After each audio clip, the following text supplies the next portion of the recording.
हाँ जी दोस्तों, क्या हाल है? क्या हाल है? क्या हाल है? फटाफट मुझे बताओ, क्या आप लोगों को मेरी आवाज आ रही है? क्या मैं सुनाई दे रहा हूँ, दिखाई दे रहा हूँ? फिर अपन आगे बढ़ेंगे।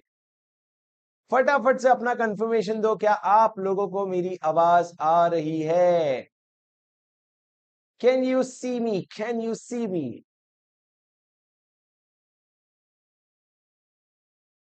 Yes guys, a very good morning to you all. हाँ जी दोस्तों, क्या हाल है? क्या हाल है? क्या हाल है? ये बताओ, क्या आप लोगों को मेरी आवाज आ रही है?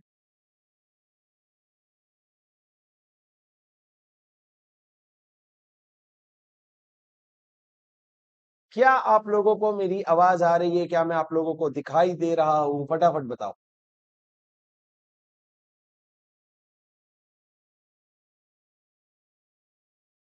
चलो, ऑल राइट। एक सेकेंड रुकिएगा जरूर।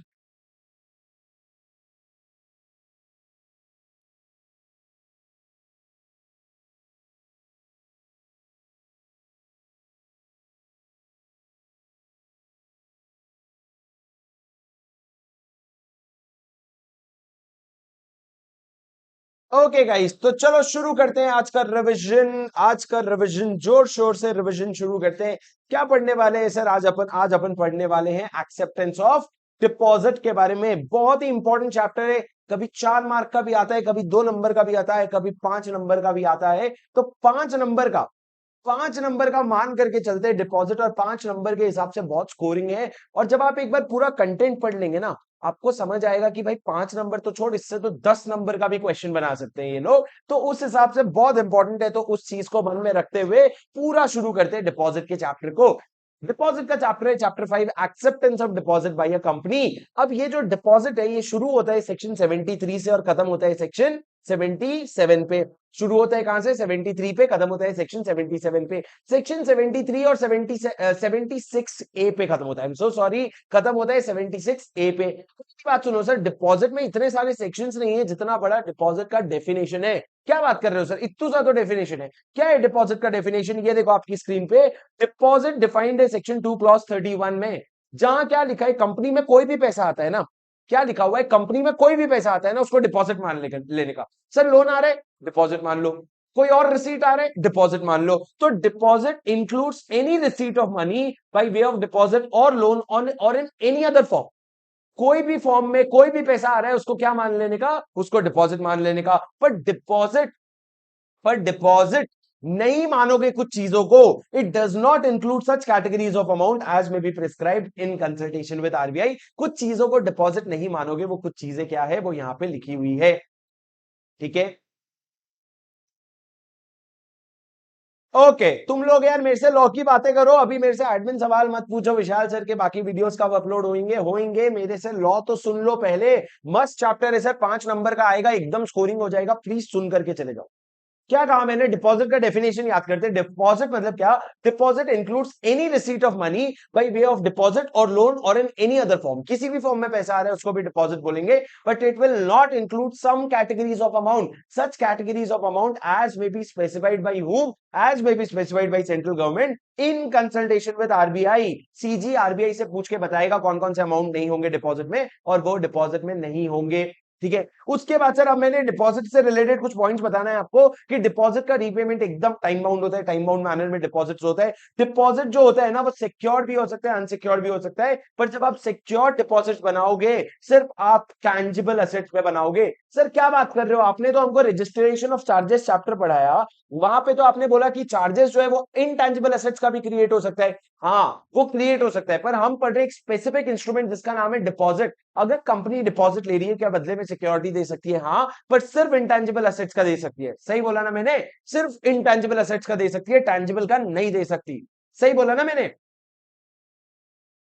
सर टैंजिबल का दे सकती है, इनटैंजिबल का नहीं दे सकती। क्या कर रहे हो? प्राइवेट कंपनी जो है, प्राइवेट। अब सर डिपॉजिट्स के बारे में मैं आपको एक बहुत सिंपल तरीके में समझा देता हूं। डिपॉजिट जो है ना वो आप या तो मेंबर से ले सकते हो या फिर आप पब्लिक से ले सकते हो। किससे किससे ले सकते हो? या तो मेंबर से ले सकते हो या पब्लिक से ले सकते हो। मेंबर्स मतलब कौन? आपकी कंपनी के शेयर होल्डर्स। और पब्लिक मतलब अदर देन मेंबर्स, बाहर वाले हो गए।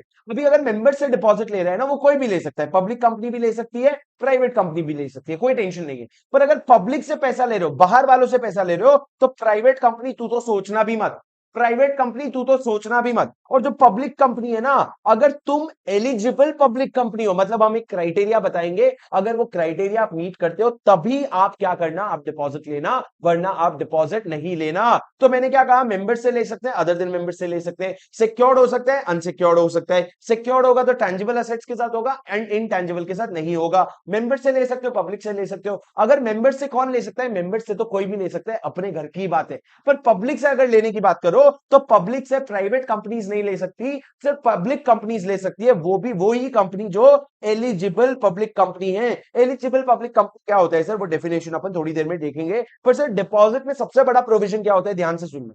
डिपॉजिट में सबसे बड़ा प्रोविजन ये होता है कि कौन कौन सी चीजें डिपॉजिट के डेफिनेशन में नहीं आएगी, कौन कौन सी चीजें डिपॉजिट के डेफिनेशन में नहीं आएगी। यहाँ पे लॉ ने लिखा है ना कि सेंट्रल गवर्नमेंट से, आरबीआई से कंसल्ट करके आप कुछ चीजों को डिपॉजिट से हटा दोगे। पहले तुमने बोला सारी चीज को डिपॉजिट में मिला दे, तुम बहुत सारी चीजें डिपॉजिट के डेफिनेशन में से हटाओगे। सर जो इंपॉर्टेंट है उसमें घुस घुस के पढ़ाऊंगा, जो इंपॉर्टेंट नहीं है वो ऊपर ऊपर से बताऊंगा। कैसे सर? आपको समझ आ जाएगा कौन सी चीजें डिपॉजिट नहीं है। ये लिखा हुआ है कहां पे? रूल 2 में। कौन से रूल के? Companies acceptance of deposit by company rule, acceptance of deposit chapter का नाम है, उसी का रूल 2 में लिखा हुआ है कौन कौन सी चीजें डिपॉजिट नहीं है। उसमें लिखा हुआ है सर, पहला जो पैसा आपको गवर्नमेंट से मिलता है, central government, state government, local authority या किसी भी और स्टैट्यूटरी अथॉरिटी से अगर आपको पैसा मिलता है, या कोई भी ऐसा पैसा जिसमें गारंटी दिया है सीजी या एसजी ने, तो उसको तुम डिपॉजिट नहीं मानो, मतलब सीजी से आया हुआ पैसा को डिपॉजिट नहीं मानोगे। दूसरा, फॉरेन सोर्सेस से, अगर बाहर से पैसा आ रहा है, इंडिया के बाहर से पैसा कोई भी दे रहा है, बाहर का गवर्नमेंट दे रहा है, बाहर का इंसान दे रहा है,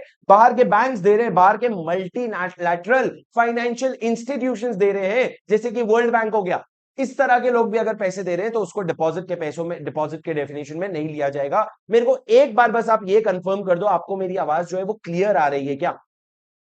is my voice loud and clear for you guys? बस इतना कंफर्म कर दो।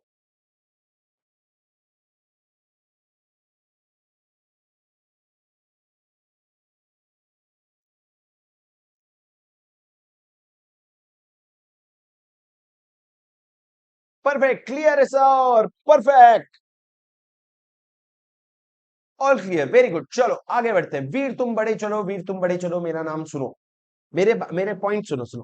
पहला क्या हो गया? गवर्नमेंट, सेंट्रल गवर्नमेंट से पैसा आया, नहीं मानेंगे डिपॉजिट। दूसरा, फॉरेन सोर्स से, बाहर से किधर से तो भी पैसा आया, उसको भी डिपॉजिट नहीं मानेंगे। तीसरा, बाहर के बैंक छोड़ इंडिया के बैंक्स और पीएफआई से भी पैसा आया ना, उसको भी क्या नहीं मानेंगे, उसको भी हम क्या नहीं मानेंगे, डिपॉजिट नहीं मानेंगे। इंडिया का बैंक हो, इंडिया का फाइनेंशियल इंस्टीट्यूशन हो, सर वो एसबीआई हो, कोई सब्सिडरी हो, कोई भी हो, उससे पैसा आया, हम उसको डिपॉजिट नहीं मानेंगे। उसके बाद कमर्शियल पेपर्स की बात करते हैं। अगर एक कंपनी कमर्शियल पेपर इशू कर रही है, कमर्शियल पेपर क्या होता है सर? कमर्शियल पेपर एक तरह का इंस्ट्रूमेंट होता है, वो अगर इशू कर रहे हो वो भी डिपॉजिट के डेफिनेशन में नहीं आएगा।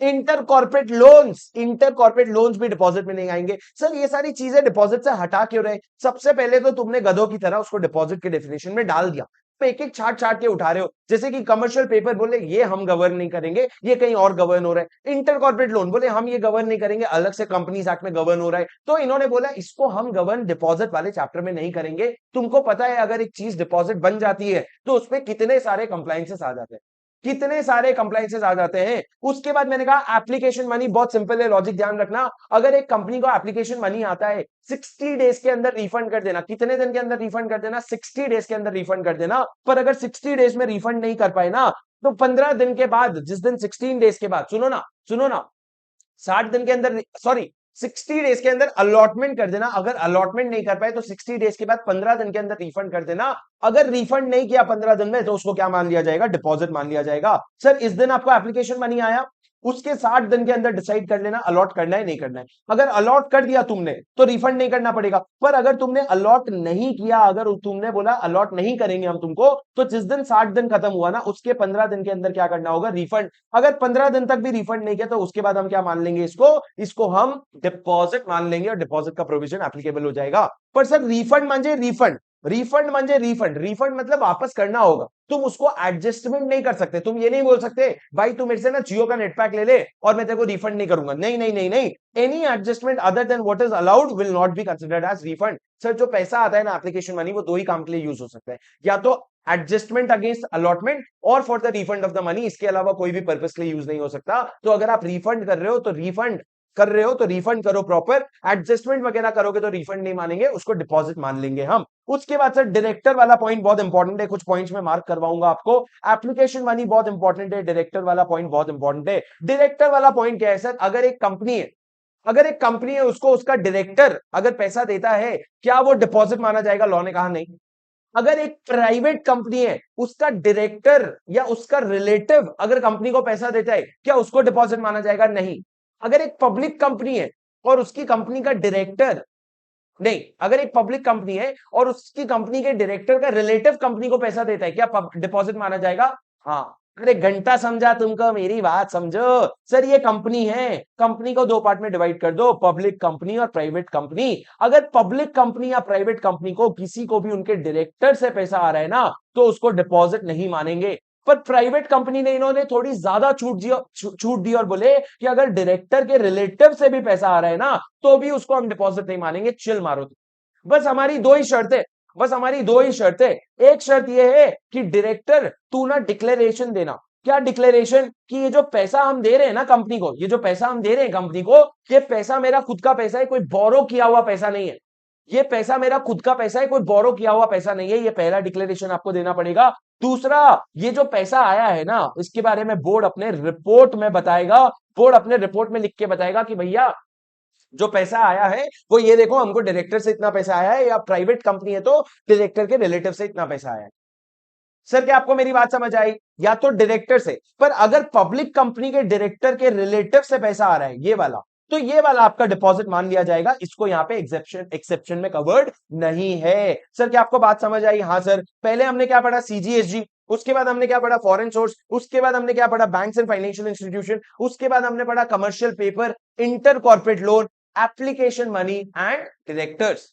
ठीक है, डायरेक्टर्स को दो चीजें करनी पड़ती है, एक तो डिक्लेरेशन देना पड़ता है, such amount is not being given out of loan और बोरिंग फ्रॉम अदर्स, मतलब हम कहीं और से लोन लेके तुमको नहीं दे रहे हैं, हम सीधे अपने पैसे दे रहे हैं। और ये ऐसा क्यों करते हैं सर? ताकि ऐसा नहीं हो कि कंपनी खुद के नाम पे लोन लेने की जगह डायरेक्टर के नाम पे लोन ले रही है और फिर वो पैसों को ट्रांसफर करवा रही है कंपनी के पास, ऐसा इंटरचेंज नहीं होना चाहिए। उसके बाद बॉन्ड्स और डिवेंचर्स की बात कर ले सर, बहुत सिंपल है, बहुत सिंपल है। सुनो, तुमने क्लास में कुछ चीजें यहां पे लिखी होगी। अगर एक सिक्योर्ड बॉन्ड है, अगर एक सिक्योर्ड बॉन्ड या डिवेंचर है तो वो एक्सक्लूडेड है। अगर सिक्योर्ड नहीं है पर कंपलसरीली कन्वर्टेबल है, सिक्योर्ड नहीं है पर कंपलसरीली कन्वर्टेबल है, तो वो बॉन्ड और डिवेंचर भी एक्सक्लूडेड है। सिक्योर्ड भी नहीं है, कंपलसरीली कन्वर्टेबल भी नहीं है, पर अगर वो डिवेंचर लिस्टेड है ना, तो वो डिवेंचर भी आपके डेफिनेशन में से एक्सक्लूडेड है। क्या कहा सर? क्या कहा? ये तीन वर्ड लिख लो सर, चाहिए आपको तो। Secured, convertible, listed. अगर एक बॉन्ड है जो सिक्योर्ड है, बॉन्ड या डिवेंचर जो सिक्योर्ड है, सिक्योर्ड कैसे होता है सर? आप चार्ज क्रिएट करके सिक्योर करते हो और वो चार्ज टैंजिबल एसेट पे क्रिएट करते हो। अब सर जब भी चार्ज क्रिएट होता है, कॉन्सेप्ट याद रखना, जब बॉन्ड या डिवेंचर पे चार्ज क्रिएट होता है ना, मान लो आपने 100 करोड़ का पैसा उठाया, तो बदले में आप सिक्योरिटी दोगे, तो लॉ ने कहा जो सिक्योरिटी दे रहे हो ना, उसकी मार्केट वैल्यू भी 100 करोड़ होनी चाहिए। क्या सर? मैं बात कर रहा हूं सिक्योर्ड बॉन्ड और डिवेंचर की। अगर आप मार्केट से पैसा उठा रहे हो, अगर आपने मार्केट से डिवेंचर के नाम पे पैसा उठाया, कितना? 100 करोड़, क्या बदले में सिक्योरिटी दोगे? हाँ सिक्योरिटी दोगे। तो सिक्योरिटी में आप क्या दोगे? अब जो भी असेट दोगे ना, उसकी वैल्यू 50 करोड़ होगी तो चलेगा क्या? नहीं भाई, तुमने 100 करोड़ का लोन ले रखा है ना, तो तुमको सिक्योरिटी मिनिमम 100 करोड़ का देना पड़ेगा। ये कौन डिटरमाइन करेगा सर? एक रजिस्टर्ड वैल्यूअर हायर होगा। कौन हायर होगा? रजिस्टर्ड वैल्यूअर हायर होगा, जो क्या करेगा? वैल्यूएशन करके मार्केट वैल्यू बताएगा। तो सिक्योर्ड बॉन्ड और डिवेंचर हो गया तो डिपॉजिट में नहीं आएगा। कंपलसरी कन्वर्टेबल जो 10 साल के अंदर कंपलसरीली कन्वर्टेबल है, वो भी नहीं आएगा। और अगर अनसिक्योर्ड है पर लिस्टेड है, नॉन कन्वर्टेबल है, अनसिक्योर्ड है पर लिस्टेड है, तो वो भी आपके डिपॉजिट में डेफिनेशन में नहीं आएगा। तो सर सिक्योर्ड, कन्वर्टेबल, लिस्टेड, तीनों बॉन्ड्स आपके इसमें आ जाएंगे। पर सर देखो, लिस्टेड में ना बॉन्ड नहीं लिखा इन्होंने, लिस्टेड में सिर्फ डिवेंचर लिखा है। क्यों? मां लाइक मां रूल्स। नहीं सर, लॉजिक है, वो अपन नॉर्मल क्लास में समझते हैं।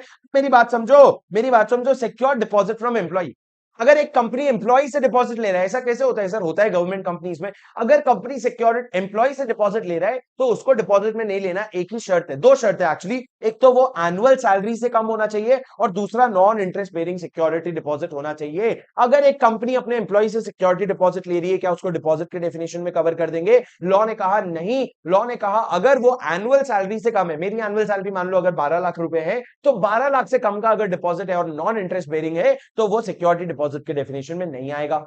उसके बाद सर ट्रस्ट का डेफिनेशन जो है, वो ट्रस्ट बेसिकली अगर कोई भी पैसा ट्रस्ट में होल्ड कर रहे हो डिपॉजिट में नहीं आएगा।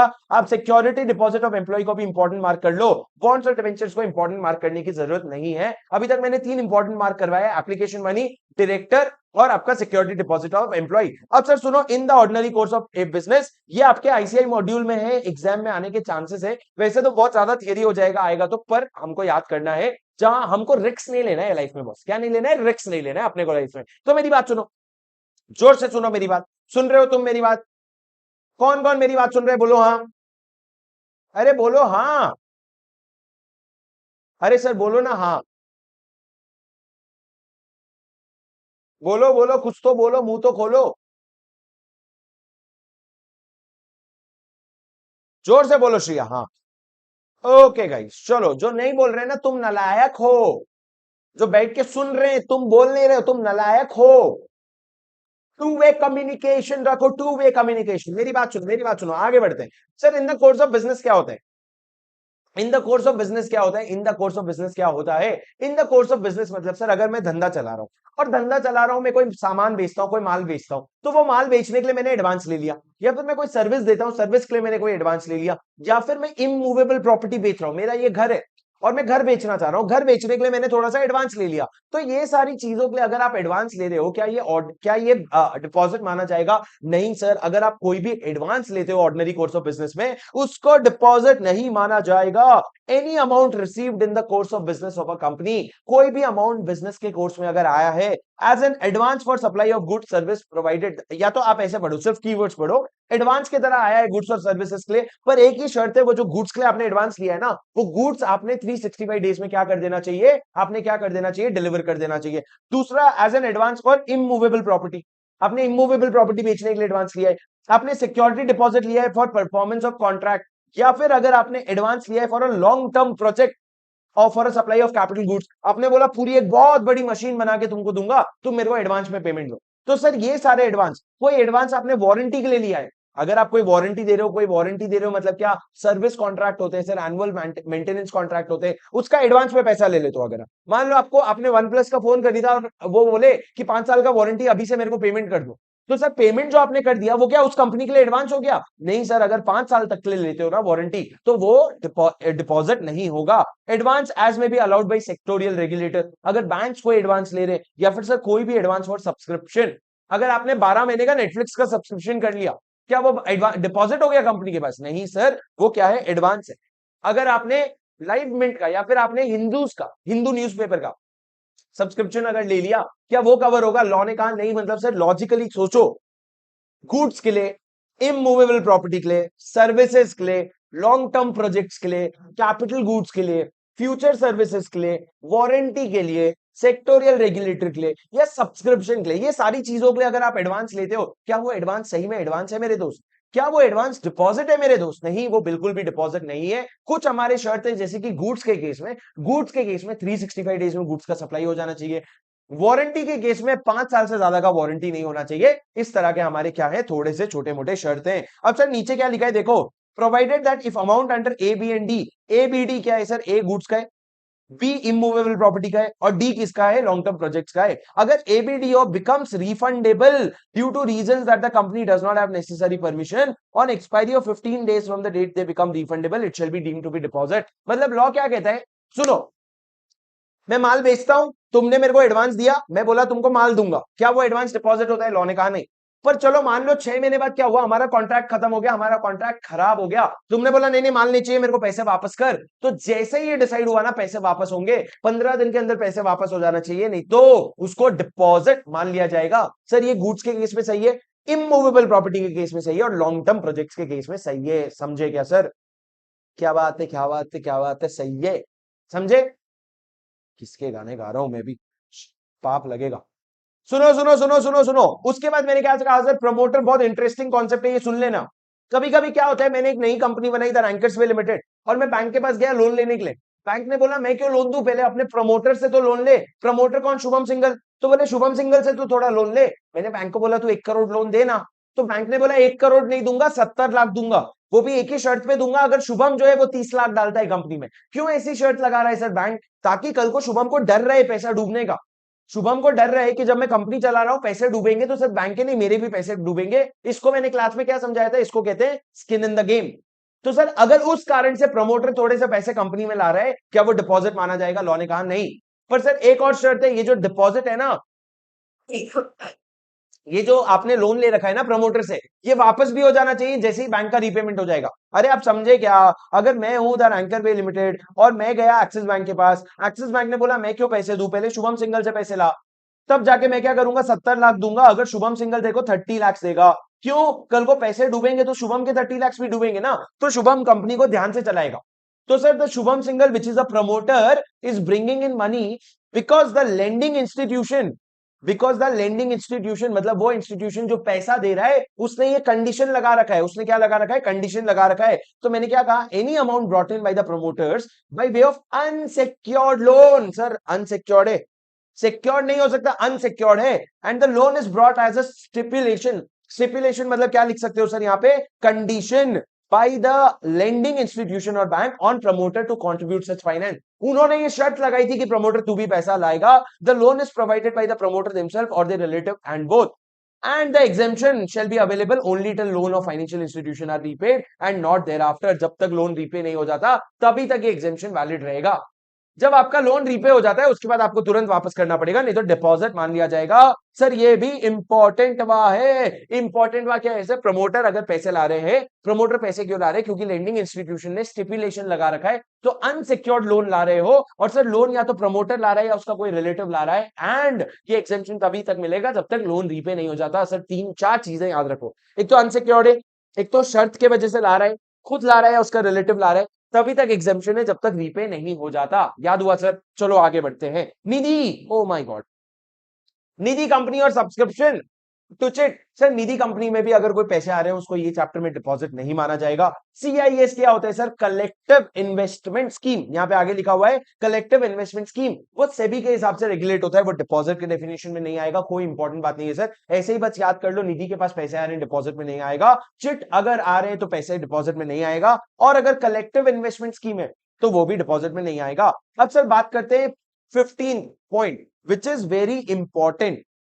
15th point which is very important. What is 15th point sir? 15th point talks about startup का नॉन स्टार्टअप का कन्वर्टेबल नोट। प्लीज बहुत ध्यान से सुनना, मेरी बात बहुत ध्यान से सुनना। क्या है सर स्टार्टअप का कन्वर्टेबल नोट, बहुत ध्यान से सुनना। अगर एक कंपनी है जो स्टार्टअप है, स्टार्टअप मतलब क्या, स्टार्टअप मतलब तुम डीपीआईआईटी के पास रजिस्टर्ड हो, किसके पास, department for promotion of industry, department of promotion of industry and internal trade. अगर वो डिपार्टमेंट में, अगर वो डिपार्टमेंट में आप एक स्टार्टअप हो और आपका वहां पे रजिस्टर्ड हो आप, और आपने क्या किया, आपने थोड़ा सा पैसा रेज किया। वो पैसा क्या रेज किया आपने, कन्वर्टेबल नोट रेज किए। क्या रेज किया आपने, कन्वर्टेबल नोट। कन्वर्टेबल नोट मतलब क्या सर, आज वो पैसा लोन के फॉर्म में, कल वो इक्विटी में या तो कन्वर्ट हो भी सकती है, नहीं भी हो सकती है, within a period not more than 10 years from the date of issue of such trans from a person. Sir नहीं समझ रहे, नहीं समझ रहे, नहीं समझ रहे, अरे क्या बोल रहे हो, सुनो। एक स्टार्टअप है, उसने अमाउंट रेज किया, कितना, 25 लाख से ज्यादा, 25 लाख या 25 लाख से ज्यादा। एक स्टार्टअप है, उसने 25 लाख या उससे ज्यादा अमाउंट रेज किया, और किस फॉर्म में रेज किया, कन्वर्टेबल नोट के फॉर्म में रेज किया। कन्वर्टेबल नोट क्या होता है सर, जो कन्वर्ट हो जाता है इक्विटी में, जो क्या हो जाता है, कन्वर्ट हो जाता है इक्विटी में, या तो ऑप्शनली कन्वर्ट होता है सर, जरूरी नहीं है कंपलसरी कन्वर्ट हो जाएगा, और 10 साल से ज्यादा का पीरियड नहीं होता है, 10 साल से ज्यादा का पीरियड नहीं होता है, तो उसको हम क्या कहते हैं, कन्वर्टेबल नोट। और ये जो कन्वर्टेबल नोट है, क्या ये डिपॉजिट है, नहीं, ये बिल्कुल भी डिपॉजिट नहीं है। सर समझे, अब very important provision very likely to come in this exam. क्या है सर, स्टार्टअप है, 25 लाख से ज्यादा का अमाउंट रेज किया है, 25 या 25 लाख से ज्यादा, कन्वर्टेबल है, ठीक है, और कन्वर्टेबल जो है वो 10 साल से ज्यादा का पीरियड नहीं है, तो क्या माना जाएगा, उसको डिपॉजिट नहीं माना जाएगा। अब सर कन्वर्टेबल नोट क्या होता है, कन्वर्टेबल नोट एक ऐसा इंस्ट्रूमेंट होता है which is initially a debt. शुरू शुरू में डेट होता है, बाद में रीपेबल एज एन ऑप्शन, उसमें लास्ट में क्या होता है, या तो ऑप्शन होता है आपके पास कि भाई इसको मैं रीपे कर दूं कि भाई मैं इसको कन्वर्ट कर दूं। कन्वर्ट हो जाओगा, कन्वर्ट कब होगा sir, upon occurrence of any certain terms and conditions. कुछ डिस्कशन हुआ था हमारे बीच में, वो टर्म्स एंड कंडीशंस जब मीट हो जाएंगे तो कन्वर्ट होता है। मैंने क्लास में इसका पूरा प्रैक्टिकल एग्जांपल देकर के आपको समझाया था। अब मेरी बात सुनो सर, रिवीजन है वो भी रैपिड, रैपिड तो रिवीजन कर लेते हैं। सुनो सर, रिवीजन में लास्ट पॉइंट, हम क्या पढ़ रहे हैं जिंदगी में, हम पढ़ रहे हैं डिपॉजिट का डेफिनेशन लिखा हुआ था सेक्शन 2 में, उसमें लिखा हुआ था सारे पैसों को डिपॉजिट में डाल दो, फिर कुछ पैसे जो आरबीआई बोलेगा उसको डिपॉजिट से हटा देना। तो सर इन्होंने बहुत सारी चीजें बोली, सेंट्रल गवर्नमेंट का पैसा, फॉरेन सोर्स का पैसा, उसके अलावा कलेक्ट आपका इंटर कॉर्पोरेट लोन का पैसा, आपका कमर्शियल इंस्ट्रूमेंट का पैसा, एप्लीकेशन मनी, प्रमोटर के पैसे, डायरेक्टर के पैसे, सबका बदला लेगा। नहीं, वो नहीं, ये सारे पैसे आपके डिपॉजिट के डेफिनेशन में नहीं आते। एक और पैसा है जो आपके डिपॉजिट के डेफिनेशन में नहीं आता, amount receive from AIF. AIF sir, ये जो लोग मैं बताने वाला हूं, ये लोग बहुत बड़े बड़े लोग हैं। अगर ये आपकी कंपनी में पैसा देते हैं, इसको डिपॉजिट नहीं माना जाएगा। कौन से लोग sir, alternative investment fund, domestic venture capital fund, infrastructure investment trust, या फिर आपका रियल एस्टेट इन्वेस्टमेंट ट्रस्ट, या आपका mutual fund registered with SEBI. ये 5 लोग बहुत बड़े बड़े लोग हैं। क्या है सर, ये लोग बहुत बड़े बड़े लोग हैं। अगर ये बहुत बड़े बड़े लोग अगर आपको पैसा दे रहे हैं ना, तो ये बड़े बड़े लोग के पैसों को डिपॉजिट में नहीं माना जाएगा। Sir alternative investment fund AIF, venture capital fund VCF, infrastructure investment trust और रियल एस्टेट इन्वेस्टमेंट ट्रस्ट, ये आपने सुना होगा, इनवीट और रीट्स और म्यूचुअल फंड जो है वो पैसे अगर देते हैं तो उसको डिपॉजिट में नहीं माना जाएगा। बड़े लोग, बड़ी बड़ी बातें।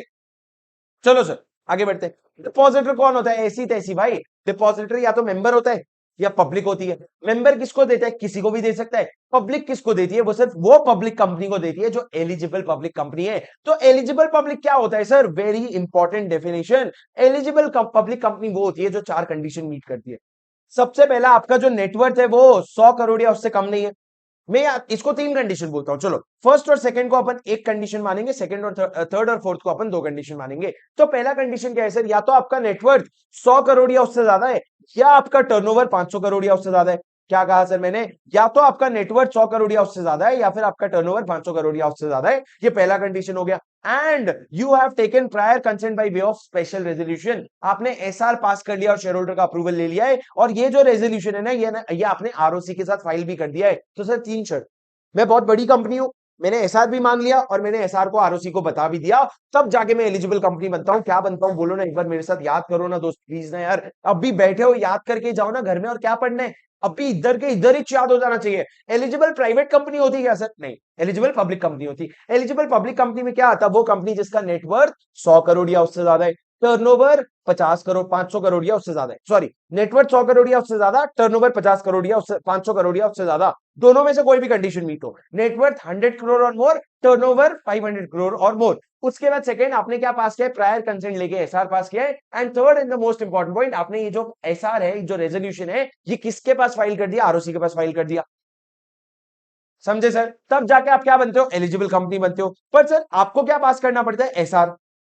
बट सर अगर आप एक एलिजिबल कंपनी हो, पर आप जो डिपॉजिट ले रहे हो ना, वो आपके सेक्शन 180 सबसेक्शन 1 क्लॉज सी के लिमिट के अंदर है।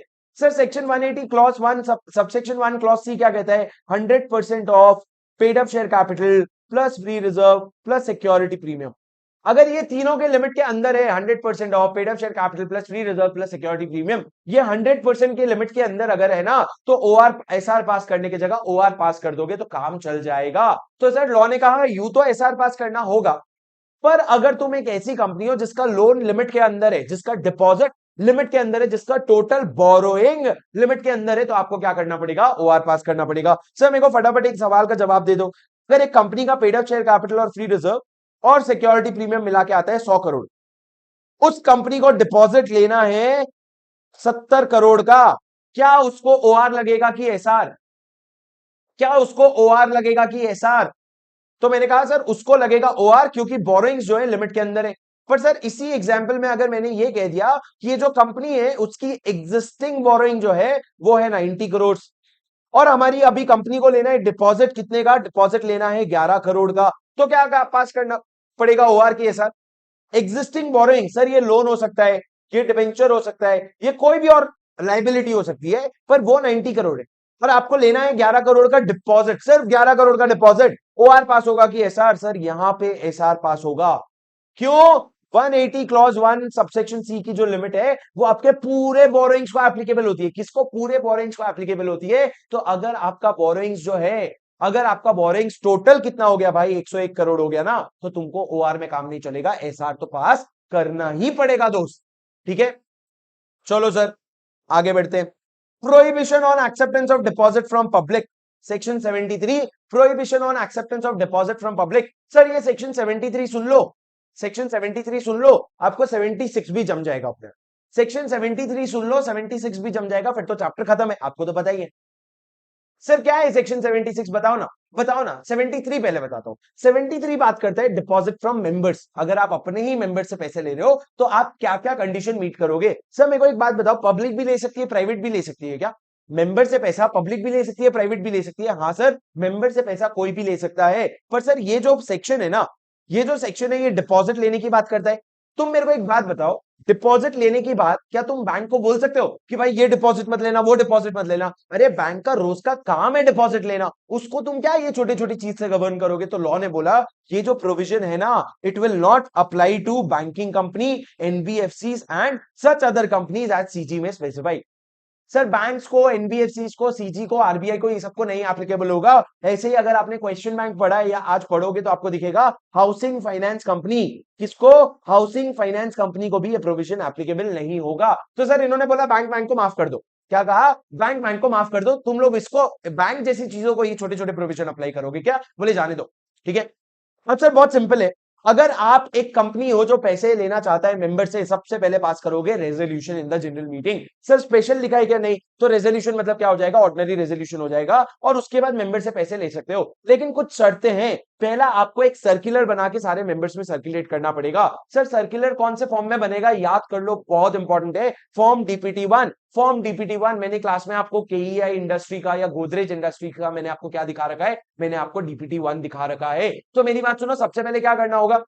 अरे बोलो। सबसे पहला स्टेप है, आपको एक सर्कुलर बनाना होगा। सर्कुलर आप बनाओगे फॉर्म डीपीटी 1 में, showing the financial position, credit rating obtained, total number of depositor, amount due and other particulars। वाह वाह वाह वाह। सर सर्कुलर में बहुत सारी चीजें आप बताओगे, जैसे कि क्या? कंपनी का फाइनेंशियल पोजीशन क्या है, क्रेडिट रेटिंग क्या है जो डिपॉजिट में ले रहा हूं उसका, कितने डिपॉजिटर हैं, पुराने कितने डिपॉजिटर हैं, अमाउंट कितना ड्यू है पुराने डिपॉजिटर्स की तरफ, और साथ अदर पर्टिकुलर्स। ये सारा कहां पे डालोगे सर आप? सर्कुलर। सबसे पहला स्टेप हो गया ओआर, यहां पे एक समरी लिख लेते हैं। पहला हो गया ओआर, दूसरा हो गया सर्कुलर। सर्कुलर कौन सी फॉर्म में बना? डीपीटी 1 में। डीपीटी 1 में आपने क्या क्या डाला? बहुत सारे बेसिक इंफॉर्मेशन डाले, जैसे कि फाइनेंशियल पोजीशन, क्रेडिट रेटिंग और डिपॉजिटर्स का डिटेल और डिपॉजिट का डिटेल्स। उसके बाद आप क्या करोगे सर? और चीजें, ये सर्कुलर को इशू करोगे आप। इशू करोगे मतलब क्या? मेंबर्स तक पहुंचाओगे। कैसे पहुंचाओगे सर? सारे मेंबर्स को अकेले में भी भेज देना, न्यूज़पेपर में भी डाल देना, वेबसाइट में भी डाल देना। कैसे पहुंचाओगे? Issue to all the members. कैसे भेजोगे? Registered post, acknowledgement due, speed post और इलेक्ट्रॉनिक मोड। क्या कहा मैंने? Registered post, acknowledgement due, speed post और इलेक्ट्रॉनिक मोड, ये तीनों मोड से मिला करके आप क्या करोगे? इशू करोगे। उसके बाद न्यूज़पेपर में पब्लिश करोगे क्या सर? हाँ बिल्कुल, न्यूज़पेपर में भी पब्लिश करोगे, और फिर वेबसाइट में भी प्लेस कर देना। क्या कहा मैंने? फिर वेबसाइट में भी प्लेस कर देना। मतलब आपने क्या किया? मेंबर्स को इशू किया, कैसे भेजा? Registered post, acknowledgement due, speed post और इलेक्ट्रॉनिक मोड। उसके बाद आप क्या करोगे? न्यूज़पेपर में भी पब्लिश करोगे, और क्या करोगे? वेबसाइट में भी डाल देना। सर समझे? हाँ समझे, आगे बढ़े। Sir attachment to form DPT 1, सुनो, अटैचमेंट्स टू फॉर्म डीपीटी 1। आपने पहले क्या किया? डीपीटी 1 बनाया, उसमें सारी डिटेल डाले, फिर आपने सबको इशू कर दिया। अब उसके साथ कोई एक बहुत इंपॉर्टेंट डॉक्यूमेंट अटैच करोगे, वो क्या होगा? स्टैट्यूटरी ऑडिटर का सर्टिफिकेट। स्टैट्यूटरी ऑडिटर का सर्टिफिकेट क्या होता है? मेरी बात ध्यान से सुनना। आपका जो कंपनी में स्टैट्यूटरी ऑडिटर है ना, जो ऑडिट कर रहा है, वो बताएगा कि भैया कंपनी ने ना कोई भी डिफॉल्ट नहीं किया है डिपॉजिट में या उसके इंटरेस्ट में। The company has never defaulted in the repayment of deposit और इंटरेस्ट देयरऑन। या फिर अगर रीपेमेंट में डिफॉल्ट किया भी है ना, तो वो डिफॉल्ट को ठीक किए after having made the default good 5 years have lapsed. कितना साल निकल गया है? 5 साल निकल गया है। तो सर लॉ ने क्या कहा? स्टैट्यूटरी ऑडिटर को एक सर्टिफिकेट देना पड़ेगा, उसमें वो क्या लिखेगा? या तो कंपनी ने रीपेमेंट में कोई डिफॉल्ट किया ही नहीं है, और अगर किया है तो करके 5 साल निकल गया। सर मेरी बात सुनो, मेरी बात सुनो, सुनो। सर हमने क्या बोला, पहले सर्कुलर बनाएंगे, सर्कुलर बनाने के बाद उसमें हमने बोला क्या क्या इन्फॉर्मेशन आएगा सर्कुलर में, उसके बाद सर्कुलर को इशू करेंगे और सर्कुलर के साथ अटैच क्या करेंगे, हम अटैच करेंगे स्टैट्यूटरी ऑडिटर का सर्टिफिकेट। उसके बाद मैंने कहा रजिस्टर करोगे क्या आरओसी के साथ, क्या रजिस्टर करोगे आरओसी के साथ, what will you register with ROC? So a company will have to send to ROC circular signed by majority of the directors at least 30 days prior to the issue for registration। मतलब क्या sir, जैसे ही आपका circular जो जैसे ही आपका circular ready हो जाता है ना, आपको आरओसी के पास जाके रजिस्ट्रेशन करवाना पड़ेगा। सर सर्कुलर की वैलिडिटी क्या होगी, जनरली स्पीकिंग सर्कुलर की वैलिडिटी 6 महीने होती है। सो सर्कुलर की validity will be earliest of 6 months from the closure of financial year, date on which AGM is held, और अगर एजीएम नहीं होल्ड हुआ तो last date on which AGM was supposed to be held. Sir मैंने क्या कहा, आपका जो सर्कुलर होता है क्या वो लाइफ टाइम वैलिड होता है? नहीं। कितने समय के लिए वैलिड होता है? सर जनरली स्पीकिंग हर फाइनेंशियल ईयर में आपको नया सर्कुलर बनाना ही पड़ता है। नीचे लिखा भी है to be issued in each succeeding financial year for inviting deposit, आपको एक फ्रेश सर्कुलर इशू करना ही पड़ता है। पर सर मेरी बात सुनो, सर्कुलर कौन से फॉर्म में बनाए, डीपीटी वन, उसमें क्या क्या डिटेल्स डाला, कंपनी का फाइनेंशियल पोजीशन, क्रेडिट रेटिंग वगैरह वगैरह। कैसे इशू किया, 3 तरीके से, इंडिविजुअली मेंबर्स को भी भेजा, न्यूज़पेपर में भी डाला, वेबसाइट में भी डाला। मेंबर्स को कैसा भेजा, registered post, acknowledgement due, speed post और इलेक्ट्रॉनिक मोड। न्यूज़पेपर में कैसा डाला, इंग्लिश और वर्नाक्युलर दोनों, वेबसाइट में भी प्लेस किया आपने। अब सर उसके साथ एक अटैचमेंट आएगा, अटैचमेंट क्या आएगा, कौन सा अटैचमेंट दोगे आप उसमें, आप अटैचमेंट में दोगे स्टैट्यूटरी ऑडिटर का सर्टिफिकेट, जिसमें वो क्या लिखेगा, या तो रीपेमेंट में डिफॉल्ट हुआ ही नहीं है, और अगर हुआ है तो ठीक होकर के 5 साल हो गए हैं, और उसके बाद आप ये रजिस्टर करोगे। कितने दिन पहले ये कहां रजिस्टर कर पाओगे सर, आरओसी के पास, सर्कुलर को इशू करने के कम से कम 30 डेज पहले। और इसको कौन साइन करेगा sir, majority of the directors. Sir सारे के सारे का साइन करने का जरूरत नहीं है, ऐसा हो सकता है सारे लोग अग्री भी नहीं करते हो, तो it is not necessary for all of them to sign, even if majority are signing it is absolutely fine। validity क्या होगी sir, 6 months from the close of financial year or the date on which AGM is held or the last date for holding AGM whichever is earlier। और आपको हर साल fresh circular issue करना पड़ेगा, समझे sir? अब ROC के पास आपने 30 दिन के अंदर रजिस्ट्रेशन भी करवा लिया। अब सर एक बहुत इंपॉर्टेंट पॉइंट है, डिपॉजिट रीपेमेंट रिजर्व। क्या कहा मैंने, ड्र, मैंने क्या कहा, ड्र। ड्र क्या है sir, deposit repayment reserve. Deposit repayment reserve में क्या होता है, डिपॉजिट रीपेमेंट रिजर्व में आप कुछ पैसे डालते हो, कहां से डालोगे सर आप ये पैसे और कितना डालोगे? तो लॉ ने कहा देख, ये फाइनेंशियल ईयर खत्म हुआ ना, अगला वाला शुरू हुआ, तो इसके 30 अप्रैल के पहले पहले पैसा डाल देना। कितना पैसा डालेगा, अगले फॉलोइंग फाइनेंशियल ईयर में, फॉलोइंग फाइनेंशियल ईयर में मान ले एक्स अमाउंट मेच्योर हो रहा है, तो एक्स का 20% जो है वो इस डिपॉजिट रीपेमेंट रिजर्व में डाल देना। ये रिजर्व का काम क्या आएगा सर, ये रिजर्व जो है रीपेमेंट के काम आएगा। किस चीज के काम आएगा, रीपेमेंट के काम आएगा। पर रिजर्व का मिनिमम बैलेंस मेंटेन करना पड़ेगा क्या, हाँ। अगर करंट ईयर में तुम्हारा जो डिपॉजिट मेच्योर हो रहा है वो है वाई, तो करंट ईयर में तुम्हारे रिजर्व में वाई का 20% बैलेंस जो है वो होना चाहिए रिजर्व में। क्या कहा सर आपने, मैं फिर से बता रहा हूं सुनो, अगर ये आपका फाइनेंशियल ईयर है तो 30 अप्रैल तक आपका रिजर्व जो है वो बन जाना चाहिए। कितने अमाउंट का बनेगा सर, अगले फाइनेंशियल ईयर में, फॉलोइंग फाइनेंशियल ईयर में मान लो 100 करोड़ डिपॉजिट जो है मेच्योर हो रहा है, तो 100 करोड़ का 20% मतलब 20 करोड़ यहां पे आप डाल दोगे। 20 करोड़ किस चीज के लिए यूटिलाइज होगा, रीपेमेंट के लिए यूटिलाइज होगा। मिनिमम कितना बैलेंस रखोगे सर, करेंट ईयर में मान लो आपका 50 करोड़ अगर मेच्योर हो रहा है करेंट ईयर में, तो इसका 20% मतलब 10 करोड़ का मिनिमम बैलेंस रखोगे, और 20 करोड़ डालोगे, 10 करोड़ का मिनिमम बैलेंस रखोगे। क्या आपको मेरी बात समझ आई? डिड यू अंडरस्टैंड सर, हमने इसका लॉजिक क्लास में समझा था ऐसा क्यों होता है।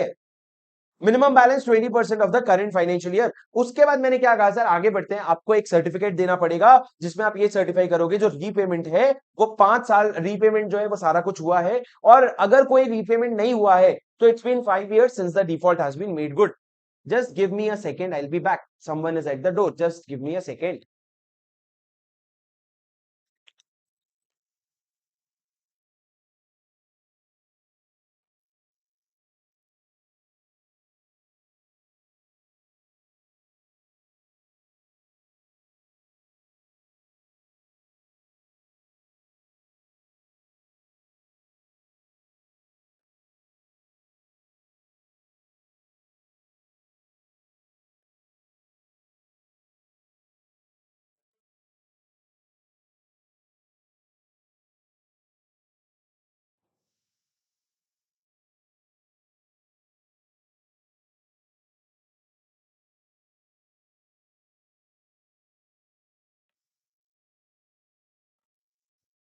Yes guys, very sorry, I am back. चलो शुरू करें।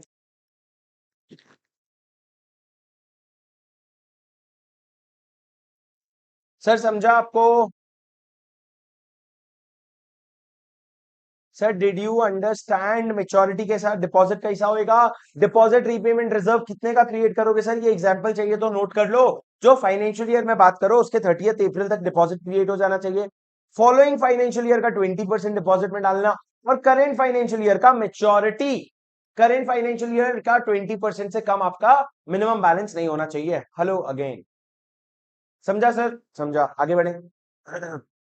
Okay, now listen to me very carefully, listen to me very carefully. आपने सर एक सर्टिफिकेट भी देना है। उसके अलावा अगर आप सिक्योर डिपॉजिट क्रिएट कर रहे हो, अगर आप सिक्योर डिपॉजिट क्रिएट कर रहे हो तो आप सिक्योरिटी दोगे बदले में। सर सिक्योरिटी किस चीज का दोगे? आप टैंजिबल एसेट का दोगे। लॉ कहता है जो भी सिक्योरिटी तुमको देना है ना, जैसे ही तुम लोन ले लोगे तुरंत ही सिक्योरिटी दे देना। पर सर अगर सिक्योरिटी नहीं दे रहे हो तो क्या बन जाएगा? अनसिक्योर्ड डिपॉजिट बन जाएगा। अगर अनसिक्योर्ड डिपॉजिट है ना, you will have to quote it everywhere that it is an unsecured deposit, unsecured deposit. आपको हर जगह यह लिखना पड़ेगा अनसिक्योर्ड है, अनसिक्योर्ड है, अनसिक्योर्ड है। ठीक है?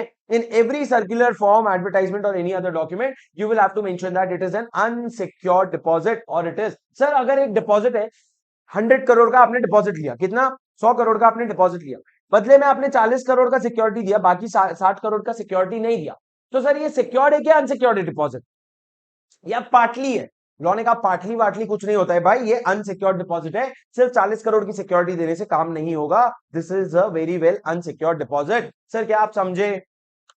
सर अभी जो इतने सारे पॉइंट्स हमने पढ़े ये तो बस शुरुआत है। क्या पढ़ा सर हमने? सेक्शन 73 पढ़ रहे हैं। हमने बोला मेंबर से पैसे ले सकते हैं, हाँ ले सकते हो। ओआर पास कर लेना, सर्कुलर इशू कर देना। सर्कुलर इशू करने में क्या क्या डिटेल्स दोगे, कैसे इशू करोगे, उसमें स्टैट्यूटरी ऑडिटर का सर्टिफिकेट लगवाओगे, और क्या होगा? स्टैट्यूटरी ऑडिटर का सर्टिफिकेट लगवाओगे और आप उसके बाद उसको रजिस्टर भी करवाओगे। उसके बाद सर्कुलर इशू कर सकते हो। अगर सिक्योर्ड है तो आप उसको सिक्योरिटी दे देना। अगर डिपॉजिट, और आपको डिपॉजिट रीपेमेंट रिजर्व क्रिएट करना पड़ेगा। ये सारी चीजें हमने पढ़ी। पर सर ये जो जितने पॉइंट्स हमने पढ़े ना सर्कुलर और इससे रिलेटेड, इसमें एक बहुत इंपॉर्टेंट एग्जेम्पशन आ जाता है। क्या लिखा है sir? exemption to private companies। क्या लिखा है? exemption to private companies। the above provision of section 73(2) which is about issuance of circular का clause B to E shall not apply to private company। क्या कहा सर इन्होंने? Clause B to ई जो है, B to ई क्या है sir? Basically circular के बारे में जो बातें हैं, और ये जो आपको सर्कुलर आरओसी के पास भेजना पड़ेगा, रीपेमेंट रिजर्व बनाना पड़ेगा, ये एप्लीकेबल नहीं होगा प्राइवेट कंपनीज को। किनको? प्राइवेट कंपनीज को। अब सर प्राइवेट कंपनी में क्या सारी प्राइवेट कंपनी? लॉ ने कहा नहीं, तीन में से कोई भी प्राइवेट कंपनी। पहला, या तो तुम एक मेंबर हो, या तो तुम एक प्राइवेट कंपनी हो जो अपने मेंबर से पैसे ले रहे हैं, which is not more then 100% of paid up share capital plus free reserve plus security premium account. मतलब सर लिमिट के अंदर अगर एक प्राइवेट कंपनी पैसा ले रही है ना, उसको ये सब डिपॉजिट रीपेमेंट रिजर्व फलाना ये सारे प्रोविजन एप्लीकेबल नको। दूसरा, या तो आप स्टार्टअप हो और आपके इनकॉर्पोरेशन से 5 साल तक आपको, वो उसको कहते हैं हनीमून पीरियड। आपके इनकॉर्पोरेशन से 5 साल तक को क्या कहते हैं? Honeymoon period. तो हनीमून पीरियड में हो आप। ठीक है? उसके बाद मैंने कहा, या फिर आप ये तीन कंडीशन फुलफिल करते हो। कौन से तीन कंडीशन फुलफिल करते हो? सबसे पहला, you are not an associate और subsidiary of any other company. दूसरा, तुम बोरिंग जो बैंक और फाइनेंशियल इंस्टीट्यूशन से ले रखे हो वो बहुत कम है। कितने से कम है सर? आपके पेड अप शेयर कैपिटल के 2 टाइम्स और 50 करोड़ से भी कम है। पेड अप शेयर कैपिटल के 2 टाइम्स और 50 करोड़ विचएवर इज लोअर से भी कम अगर आपकी बोरिंग है। और तीसरा, अगर आपने कोई सबसिस्टिंग बोरिंग में डिफॉल्ट नहीं किया है। अरे सर क्या नहीं समझ आ रहा है? ले, प्राइवेट कंपनी है, प्राइवेट कंपनी को एग्जेम्पशन मिलेगा क्या? मिलेगा अगर तुम तीन में से कोई भी कंडीशन में फॉलो करते हो। पहला कंडीशन क्या है? तुम लिमिट के अंदर पैसे ले रहे हो। लिमिट मतलब क्या? 100% of paid up share capital plus free reserve plus security premium. Limit के अंदर पैसे ले रहे हो, मेंबर से पैसे ले रहे हो, तो तुमको ये प्रोविजन एप्लीकेबल नहीं होगा। दूसरा, अगर तुम अगर तुम बोरिंग्स नहीं, वो बोरिंग्स नहीं, अगर तुम एक स्टार्टअप हो। सर स्टार्टअप जब होते हो ना तो आपको हनीमून पीरियड मिलता है 5 साल का, 10 साल का। यहाँ पे 5 साल का हनीमून पीरियड है। अगर 5 साल तक के लिए आप क्या कर रहे हो? इनकॉर्पोरेशन के बाद 5 साल तक आप कभी भी बोरिंग कर रहे हो, डिपॉजिट ले रहे हो, आपको ये प्रोविजन एप्लीकेबल नहीं होगा। तीसरा, आप प्राइवेट कंपनी हो जो फिर से तीन कंडीशन मीट करते हैं। या तो आप किसी के भी सब्सिडरी या एसोसिएट नहीं हो, तुम किसी के नीचे नहीं आते। अबे सब्सिडरी और एसोसिएट नहीं हो मतलब तुम किसी के सब्सिडरी नहीं हो, तुम किसी के एसोसिएट नहीं हो, नालायक। दूसरा दूसरा तुम्हारा जो बोरिंग है ना वो लिमिट से कम है। लिमिट कितना है sir? 2 times of paid up share capital, 2 times of paid up share capital और रुपीज 50 करोड़। ये दोनों में से विचएवर इज लोअर, ये आपका लिमिट है, ये लिमिट से कम। ये लिमिट से कम आपकी क्या है, बोरोइंग है। और तीसरा सर, आपने कोई रीपेमेंट में डिफॉल्ट नहीं किया है। आपने क्या नहीं किया है, आपने कोई रीपेमेंट में डिफॉल्ट नहीं किया है। तो क्या होगा, रीपेमेंट में डिफॉल्ट नहीं किया है तो आपके कंडीशंस तीनों मीट होंगे, तब जाके प्राइवेट कंपनी को एप्लीकेबल नहीं होगा। सर पहला, या तो आपने बोरोइंग्स जो है लिमिट के अंदर रखी है, paid up share capital plus free reserve plus security premium. दूसरा, या तो आपने स्टार्टअप हो जो 5 साल के लिए हुआ है, इनकॉर्पोरेशन के 5 साल। और तीसरा, तुम प्राइवेट कंपनी हो, प्राइवेट कंपनी जिसने 3 कंडीशन मिला करके मीट किया है। पहला, तुम किसी के सब्सिडरी या एसोसिएट नहीं हो। दूसरा, अरे बोलो, तुम्हारी बोरोइंग्स लिमिट से कम है। लिमिट क्या है, 2 times of paid up share capital और ₹50 करोड़, उससे कम है। और तीसरा, आपने पेनल्टी, क्या पेनल्टी, अरे भाई तीसरा, आपने कोई रीपेमेंट में डिफॉल्ट नहीं किया है, आपने कोई रीपेमेंट में बोरिंग की डिफॉल्ट नहीं किया है, तब जाके आपको क्या होगा, आपको एग्जेम्पशन मिलेगा भाई। पर एग्जेम्पशन मिलने के लिए भी ना आपको आरओसी के पास डीपीटी 3 में फाइल तो करना पड़ेगा। सर आपको अपना डिपॉजिट का जो सारा डिटेल है वो डीपीटी 3 में फिर भी आरओसी को बताना तो पड़ेगा कि भाई मेरे को एप्लीकेबल नहीं है इतना कंडीशन, पर डीपीटी 3 फाइल करके एहसान कर रहा हूं तुम पे। क्या तुमको बात समझ आई? Did you understand? अरे बोलो ना हाँ। सर हम पढ़ क्या रहे हैं जिंदगी में, हम पढ़ रहे हैं डिपॉजिट्स। डिपॉजिट किससे ले रहे हो आप, मेंबर से ले रहे हो। तो सबसे पहले ओआर पास करना, फिर सर्कुलर बनाना, सर्कुलर में इतने सारे डिटेल्स, फिर हमने एग्जेम्पशन दे दिया। एग्जेम्पशन किसको, प्राइवेट कंपनी को। और उसके बाद हमने बोला डीपीटी 3 में फिर भी आरओसी को बताना तो पड़ेगा।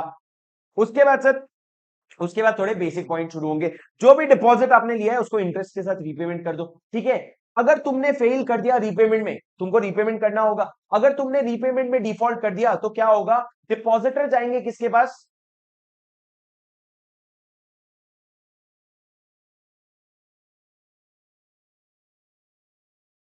अगर तुमने रीपेमेंट में कर दिया डिफॉल्ट, तो डिपॉजिटर्स किसके पास जाएंगे सर, अगर तुमने रीपेमेंट में कर दिया डिफॉल्ट तो डिपॉजिटर्स जो है वो ट्राइब्यूनल के पास जाएंगे। डिपॉजिटर्स किसके पास जाएंगे, ट्राइब्यूनल के पास जाएंगे। और ट्राइब्यूनल जो है वो ऑर्डर करेगा कि भैया जो सम ड्यू है वो पे कर दो, लॉसेस का रीपेमेंट कर दो, और लॉस और जो भी मेन अमाउंट है डिपॉजिट का रीपेमेंट कर दो। सर ये कौन दे रहा है ऑर्डर, सर ये ऑर्डर कौन दे रहा है, who is giving this order, this order is being given by tribunal, कि भैया जो लॉस का रीपेमेंट, जो लॉस हुआ है, जो डैमेजेस हुआ है उसका रीपेमेंट कर दो। सर ये सारे प्रोविजन थे सेक्शन 73 में लिखे हुए, किससे related, this is related to what, this is related to deposit. अब सर आगे बहुत इंपॉर्टेंट प्रोविजन है। सर सबसे पहला सवाल, इसका टेन्योर क्या होगा, डिपॉजिट का जो पैसा डिपॉजिट का आया है उसका टेन्योर क्या होगा। तो लॉ ने कहा इस दिन डिपॉजिट ले रहे हो ना तो मिनिमम 6 महीने के लिए रखना, और मैक्सिमम उसको 36 मंथ्स के लिए रखना। मिनिमम कितना, 6 मंथ्स, मैक्सिमम 36 मंथ्स। क्या रीपेबल ऑन डिमांड हो सकता है सर डिपॉजिट, नहीं बिल्कुल भी डिमांड पे रीपेबल नहीं हो सकता। टाइम डिपॉजिट होगा सर, रीपेबल और डिमांड नहीं हो सकता। 6 महीने के अंदर रीपेबल नहीं हो सकता क्योंकि मिनिमम 6 महीने आपको रखना पड़ेगा, और 36 मंथ्स के बाद रीपेबल नहीं हो सकता। उसके बाद मेरे को एक बात बताओ सर, सुनो ना, सुनो ना, कि अगर एक कंपनी बोल रही है 6 महीने के लिए मैं डिपॉजिट नहीं एक्सेप्ट करना चाहती, मैं सिर्फ 3 महीने के लिए डिपॉजिट एक्सेप्ट करना चाहती हूँ, क्या कंपनी कर सकती है? लॉ ने एक अलग से एक्सेप्शन बनाया है, बोले हाँ तुम कर सकते हो 6 महीने से कम के लिए, पर मिनिमम 3 महीने के लिए तो रखना। और भी शर्त है कि भैया जो तुम डिपॉजिट ले रहे हो ना, that deposit is less then 10% of the limits and such deposit is repayable after 3 months. Sir law को आपने पूछा भाई 6 महीने से कम का डिपॉजिट ले सकता हूं, लॉ ने बोला एक काम कर ले ले, पर मिनिमम 3 महीने के लिए रखना, 3 महीने के बाद ही रीपे होगा। और दूसरा, अमाउंट बहुत कम होना चाहिए। बहुत कम मतलब क्या, 10% of paid up share capital plus free reserve plus security premium account से कम होना चाहिए अमाउंट, तभी जाके आप ये डिपॉजिट ले सकते हो। क्या आपको मेरी बात समझ में आई? अरे बोलो हाँ। हाँ सर, तो डिपॉजिट का टेन्योर सर ये बहुत इंपॉर्टेंट प्रोविजन है, सुन लो एक बार फिर से। Minimum 6 months, maximum 36 month. क्या 6 मंथ से कम भी हो सकता है? हाँ, उसमें 2 कंडीशन लगेगा, मिनिमम पीरियड 3 मंथ्स, और दूसरा डिपॉजिट का अमाउंट बहुत कम है, 10% of paid up share capital plus free reserve plus security premium account से। सर आगे बढ़े, मैक्सिमम अमाउंट ऑफ डिपॉजिट कितना हो सकता है sir?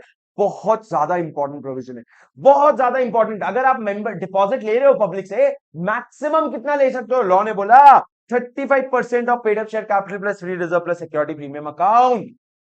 35% of paid up share capital plus free reserve plus security premium account, maximum इतना deposit ले सकते हो सर जनरली। पर सर कुछ कंपनीज 100% भी ले सकते हैं। कौन से company? Specified IFSC public company और प्राइवेट कंपनीज जो है वो 100% ले सकते हैं। तो सर लेकिन the above maximum limit will not apply to a private company which is a startup for 10 years which complies all the 3 conditions। नहीं समझा सर, कुछ नहीं समझा, कुछ नहीं समझा, तो भाई आया क्यों है? भाई तुम्हारा आया क्यों है? अगर तुमको समझ आ जाता, सुनो, मैक्सिमम डिपॉजिट कितना? 35%। पर दो कंपनी है जो 100% ले सकते हैं। कौन सी दो company? Specified IFSC public company और कुछ प्राइवेट कंपनी, और कुछ प्राइवेट कंपनी। पर सर ये जो पूरा का पूरा प्रोविजन है ना, ये दो तरह के प्राइवेट कंपनी को एप्लीकेबल नहीं होगा। कौन से दो सर? पहला वो जो स्टार्टअप है, कितने साल के लिए? 10 साल के लिए।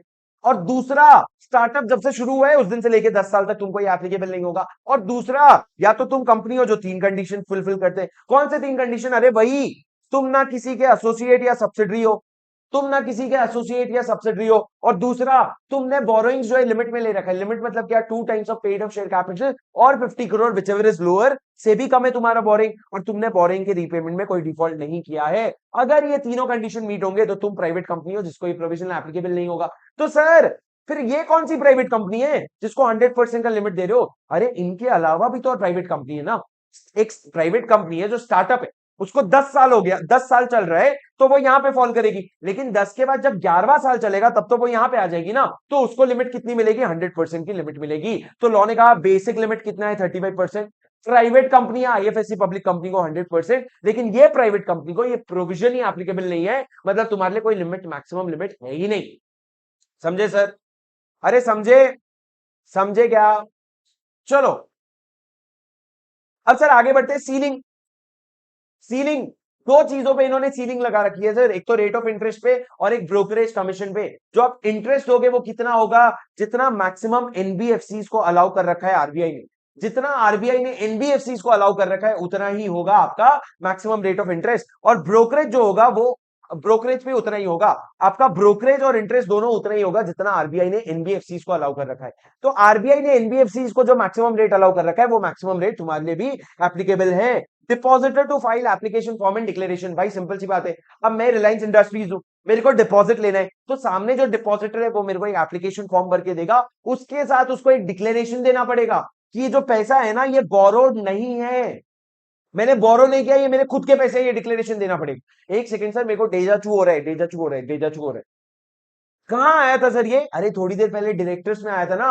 अगर एक कंपनी डायरेक्टर से पैसा ले रही है या प्राइवेट कंपनी डायरेक्टर के रिलेटिव से पैसा ले रही है, वो डिपॉजिट नहीं माना जाएगा। दो शर्त है, एक उनको डिक्लेरेशन देना पड़ेगा उनके खुद के पैसे हैं, बोरोइंग के किए हुए पैसे नहीं है, और दूसरा, दूसरा बोर्ड के रिपोर्ट में वो अमाउंट्स को लिखना पड़ेगा। तो सर वही चीज यहाँ पे लिखा हुआ है कि जिससे डिपॉजिट ले रहे हो ना उसको भी डिक्लेरेशन देना पड़ेगा कि ये पैसा जो है किसी और से बोरो किया हुआ नहीं है। अब सर डिपॉजिट क्या जॉइंट नेम्स में हो सकता है? बिल्कुल सर, ये एमसीक्यू में आएगा, तुम देख लेना। एमसीक्यू में आएगा, तुम देख लेना। मैंने ये मार्क किया गया इंपॉर्टेंट, हाँ ठीक है, ये एमसीक्यू में आएगा, देख लेना सर। जॉइंट नेम पे हो सकता है, हाँ जॉइंट नेम पे हो सकता है, पर सिर्फ तीन लोग से ज्यादा एक साथ डिपॉजिट होल्डर नहीं बन सकते। अब फिर जिसमें जिसका नाम सबसे ऊपर रहेगा ना, जिसका नाम सबसे फर्स्ट में रहेगा, वो सबसे इंपॉर्टेंट डिपॉजिटर रहेगा। सर उसके बाद समझो, डिपॉजिटर जो है they may nominate any person at any time. अगर एक डिपॉजिटर है वो आके कंपनी में डिपॉजिट कर रहा है तो वो अपना नॉमिनी चाहे तो कभी भी अपॉइंट कर सकता है। पर सर शेयर होल्डर्स में आपको नॉमिनी तुरंत असाइन करना पड़ता है, पर यहाँ पे डिपॉजिट होल्डर में आप अपना नॉमिनी जब चाहो असाइन कर सकते हो। तो सर डिपॉजिट रिसीट्स की बात करें, डिपॉजिट रिसीट्स क्या होता है सर? जैसे ही कंपनी के पास डिपॉजिट आता है, कंपनी को 21 डेज के अंदर एक रिसीट इशू करना पड़ता है। किसको? या तो डिपॉजिटर को दे दो या फिर एजेंट को दे दो जिसके थ्रू डिपॉजिटर आया है। डिपॉजिट रिसीट साइन कौन करेगा सर? उसको ड्यूली ऑथराइज्ड ऑफिसर साइन करेगा और उसमें डेट, एड्रेस, ये सारी चीजें बताएगा, बहुत सारे डिटेल देगा। ये क्या है? डिपॉजिट रिसीट कितने दिन के अंदर इशू होता? 21 दिन के अंदर इशू होता। ठीक है, अब सर आगे सुनो, वीर तुम बड़े, चलो बात तुम सुने, चलो सुनो सुनो सुनो। Filing of return of deposit with ROC, ये बहुत इंपॉर्टेंट रिटर्न है। ये है सर डीपीटी 3। डीपीटी 3 ऊपर भी आया था ना। हाँ, अगर तुम प्राइवेट कंपनी हो, तुमको वो सर्कुलर वर्कुलर के प्रोविजन नहीं लग रहे, फिर भी तुमको डीपीटी 3 तो फाइल करना पड़ेगा। सर ये डीपीटी 3 क्या है? ये डीपीटी 3 एक ऑडिटेड रिटर्न है। क्या है सर? ऑडिटेड रिटर्न है जो आप 30 जून के पहले पहले डालते हो। सर 31 मार्च से रिलेटेड आप कब डालते हो? 30 जून के पहले पहले। ऑडिटेड रिटर्न है सर। कौन ऑडिट करता होगा? ऑडिटर करता होगा। ऑडिट और कौन करेगा? नालायक। उसके बाद मैंने क्या कहा सर, डीपीटी 3 में आप पूरा डिटेल बताओगे, आपके डिपॉजिट के बारे में, कहां से लिया, कौन लिया, क्या लिया, वो सारी चीजें बताओगे अपने डीपीटी 3 में। सर एक बार मेरे को बताओ, डीपीटी 3 क्या है? ऑडिटेड रिटर्न है। कौन फाइल करेगा? कंपनी फाइल करेगी। कब फाइल करेगी? 31 मार्च के बाद 30 जून तक फाइल करेगी। सर इसमें आप बताते हो पूरे साल में कितने नए डिपॉजिट आए, किसका रीपेमेंट हुआ, किसका आउटस्टैंडिंग है, किसका डिफॉल्ट हुआ, ये सारे डिटेल्स आप बना करके डीपीटी 3 फाइल करते हो। No right to alter terms and conditions of deposit.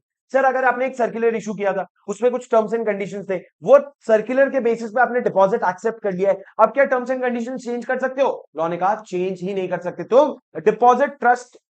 अगर आप टर्म्स एंड कंडीशंस नहीं चेंज कर सकते डिपॉजिट के, अगर आपने सर्कुलर इशू कर दिया और डिपॉजिट एक्सेप्ट कर दिया है तो। बट सर अगर टर्म्स एंड कंडीशंस में मैं ये बोल रहा हूं कि भाई 10% पहले तुम्हारा इंटरेस्ट था, अब हम तुमको 15% देंगे, क्या तुम ये कर सकते हो? हाँ भाई ये कर लो। क्यों? क्योंकि लॉ तुमको डेट्रीमेंटल करने से रोकता है, मतलब खराब करने से रोकता है, पर ज्यादा करने से कभी नहीं रोकता। खराब करने से रोकता है, ज्यादा करने से कभी नहीं रोकता। अच्छी चीजें कर लो बट खराब मत करना डिपॉजिट होल्डर का। It should not be detrimental to the interest of the company. But this is ठीक है, बस इतना ही। सर हाँ, एक पॉइंट सुन लो, पीपीटी 3 जो है ना, वो अदर देन गवर्नमेंट कंपनी वाले लोगों को फाइल करना पड़ता है, गवर्नमेंट कंपनी को नहीं फाइल करना पड़ता है। बात समझ आई सर? अब सर डिस्क्लोजर, आपके फाइनेंशियल स्टेटमेंट में जब भी आप पैसे ले रहे हो तो दो डिस्क्लोजर देना पड़ेगा। अगर पब्लिक कंपनी हो तो ये बताओ डायरेक्टर से कितना पैसा लिया, और प्राइवेट कंपनी हो तो ये बताओ डायरेक्टर और रिलेटिव से कितना पैसा लिया। सर डेजाचू, हमने डायरेक्टर में वही पॉइंट्स पढ़े थे। उसके बाद पीनल रेट ऑफ इंटरेस्ट क्या होगा? देख भाई, जब रीपे कर देना चाहिए रीपे कर देना, अगर तूने रीपे नहीं किया तो डिपॉजिटर चले जाएंगे ट्राइब्यूनल के पास, और ट्राइब्यूनल ऑर्डर करेगा भाई रीपे कर दे। उसके साथ साथ क्या होगा, 18% पर एनम का आप पे इंटरेस्ट भी लग जाएगा। 18% पर एनम बहुत होते हैं सर। और कॉन्ट्रावेंशन का पनिशमेंट, अगर आपने डिपॉजिट एक्सेप्ट किया कॉन्ट्रावेंशन में तो आप पे क्या लगेगा? पनिशमेंट लगेगा, फाइन 5,000 तक का, एंड अगर कंटिन्यूइंग फाइन है तो 500 रुपए पर डे का फाइन लगेगा।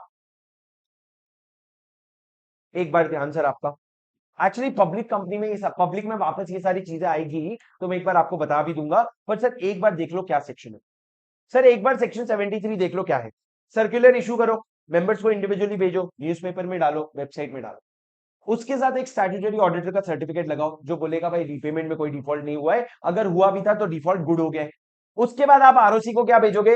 सर्कुलर रजिस्ट्रेशन के लिए भेजोगे। उसके बाद वैलिडिटी क्या होती है? 6 महीना from the close of financial year, या फिर एजीएम का डेट, या फिर last date for holding AGM. Sir DRR बनाओगे क्या? डीआरआर बिल्कुल बनाओगे, 30 अप्रैल के पहले बनाओगे, फॉलोइंग फाइनेंशियल ईयर का 20% डालोगे, उसको रीपेमेंट के लिए यूज करोगे। Minimum balance current financial year के मेच्योरिटी का 20% होना चाहिए। उसके बाद मैंने क्या कहा सर, ये जो पूरा प्रोविजन है, अगर सिक्योर्ड है तो सिक्योरिटी दे दो, अगर सिक्योर्ड नहीं है तो हर जगह अनसिक्योर्ड अनसिक्योर्ड अनसिक्योर्ड लिखो। उसके बाद लॉ ने कहा क्या कहा, ये जो प्रोविजन है ये 3 तरह के प्राइवेट कंपनी को एप्लीकेबल नहीं होगा। पहला, वो प्राइवेट कंपनी जिसका बोरोइंग जो है वो 100% of paid up share capital plus free reserve plus security premium से कम है। क्या मैं इसको लिमिट बोल लूं? हाँ, लिमिट से 100% से कम है। दूसरा, या तो आप स्टार्टअप हो जो 5 साल हुआ है इनकॉर्पोरेट हो गए, 5 साल भी नहीं हुआ है, 5 साल भी नहीं हुआ है, और तीसरा, 3 कंडीशन सेटिस्फाई करते हो, किसी के सब्सिडरी एसोसिएट नहीं हो, बोरोइंग जो है वो लिमिट से कम है, और तीसरा, बोरोइंग जो है वो लिमिट से कम है, और तीसरा क्या है? अरे बोलो, आपके बोरिंग की रीपेमेंट में कोई डिफॉल्ट नहीं हुआ है। उसके बाद मैंने कहा सर टेन्योर, टेन्योर बहुत इंपॉर्टेंट है, मिनिमम 6 महीना, मैक्सिमम 36 मंथ। 6 महीने से कम हो सकता है, हाँ हो सकता है, लेकिन मिनिमम 3 मंथ होगा। और आप क्या करोगे, जो डिपॉजिट है वो एक लिमिट से कम होगा, डिपॉजिट जो है लिमिट से कम होगा। लिमिट क्या है? 10% of paid up share capital plus free reserve. उसके बाद मैंने क्या कहा, आपका मैक्सिमम अमाउंट ऑफ डिपॉजिट क्या होगा? इन जनरल 35% होता है सर, ये बहुत इंपॉर्टेंट लिमिट है, इन जनरल 35% होता है। क्या 100% भी हो सकता है? हाँ, स्पेसिफाइड आईएफएससी कंपनी और पब्लिक कंपनी में 100% भी हो सकता है। सर सुनो ना, सुनो ना, क्या 100% भी हो सकता है? क्या कोई एक्सेप्शन है? हाँ, प्राइवेट कंपनी जो स्टार्टअप है 10 साल के लिए, ऊपर 5 साल था, यहाँ पे क्या है 10 साल के लिए, या वो प्राइवेट कंपनी जो 3 कंडीशन मीट करती है उसको भी एग्जेम्पशन है। उसके बाद सर इंपॉर्टेंट में मैंने बताया ज्वाइंट नेम्स, कितने ज्वाइंट नाम पे होल्ड कर सकते हो? 3 ज्वाइंट नाम पे।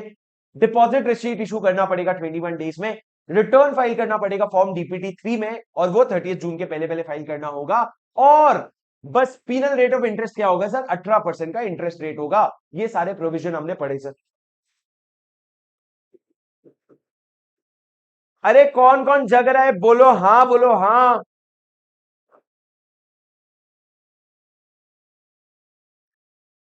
सर बोलो ना हाँ, कौन कौन जग रहा है? कौन कौन जग रहा है? चलो आगे बढ़े। ओके, ओके गाइस, चलो what will we study now? We will study section 76। What is section 76? अरे बोलो क्या है सेक्शन 76? सेक्शन 76 बात करता है वही चीजों की, पर अब आप डिपॉजिट जो है वो आप लोगे पब्लिक से। अब आप मेंबर से नहीं लोगे, अब आप डिपॉजिट किससे लोगे? आप लोगे पब्लिक से।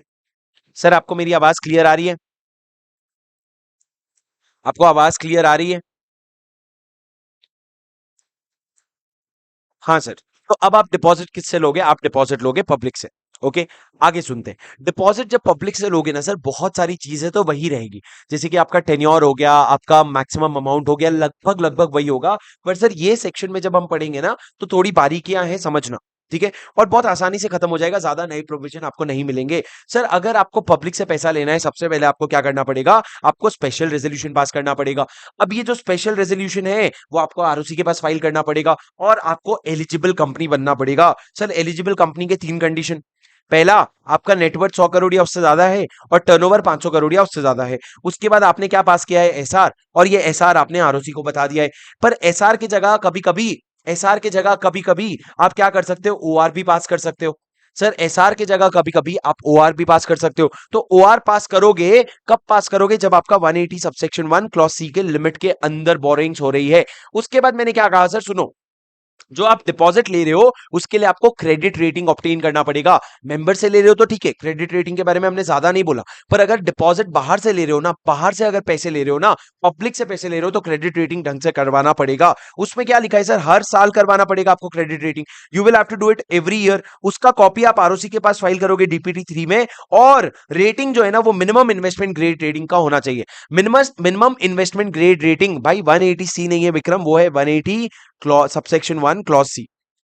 180 सबसेक्शन 1 क्लॉज सी। तो मैंने क्या कहा सर? क्रेडिट रेटिंग ऑब्टेन करना। क्रेडिट रेटिंग हर साल ऑब्टेन होगा, आरओसी को फाइल होगा, और मिनिमम इन्वेस्टमेंट ग्रेड रेटिंग होना चाहिए। मतलब सर आपको रेटिंग मिलती है, एबीसी आपके रिपोर्ट कार्ड होते थे, तो वैसे ही आपको डिपॉजिट को भी एबीसी रेटिंग मिलेगी। तो इतना नहीं होना चाहिए कि एकदम घटिया रेटिंग मिलाए, मिनिमम इन्वेस्टमेंट के लायक होना चाहिए, इतना बेसिक रेटिंग तो होना चाहिए आपके क्रेडिट रेटिंग का। उसके बाद हमने क्या कहा सर? चार्ज क्रिएट करोगे।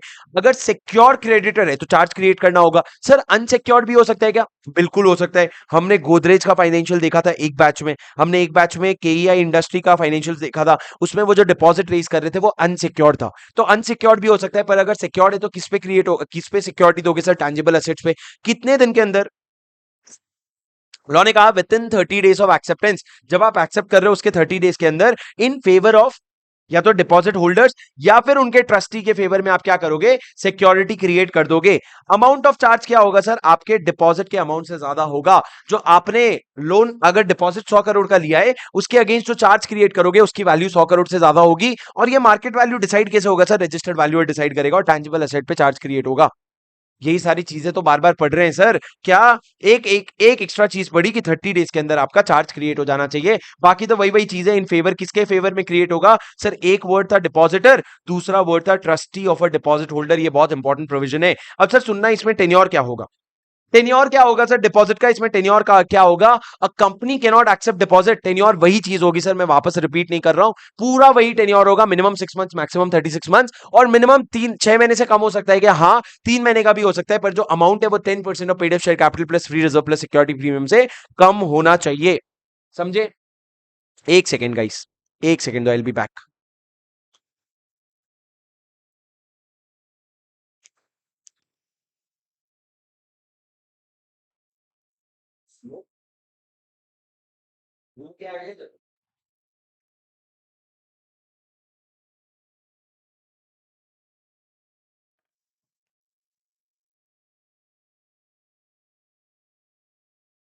हाँ, कौन कहता है भाई पुणे बंद रहता है गणेश चतुर्थी के दिन? 200 लोग आ गए हैं, सब तो चल रहा है।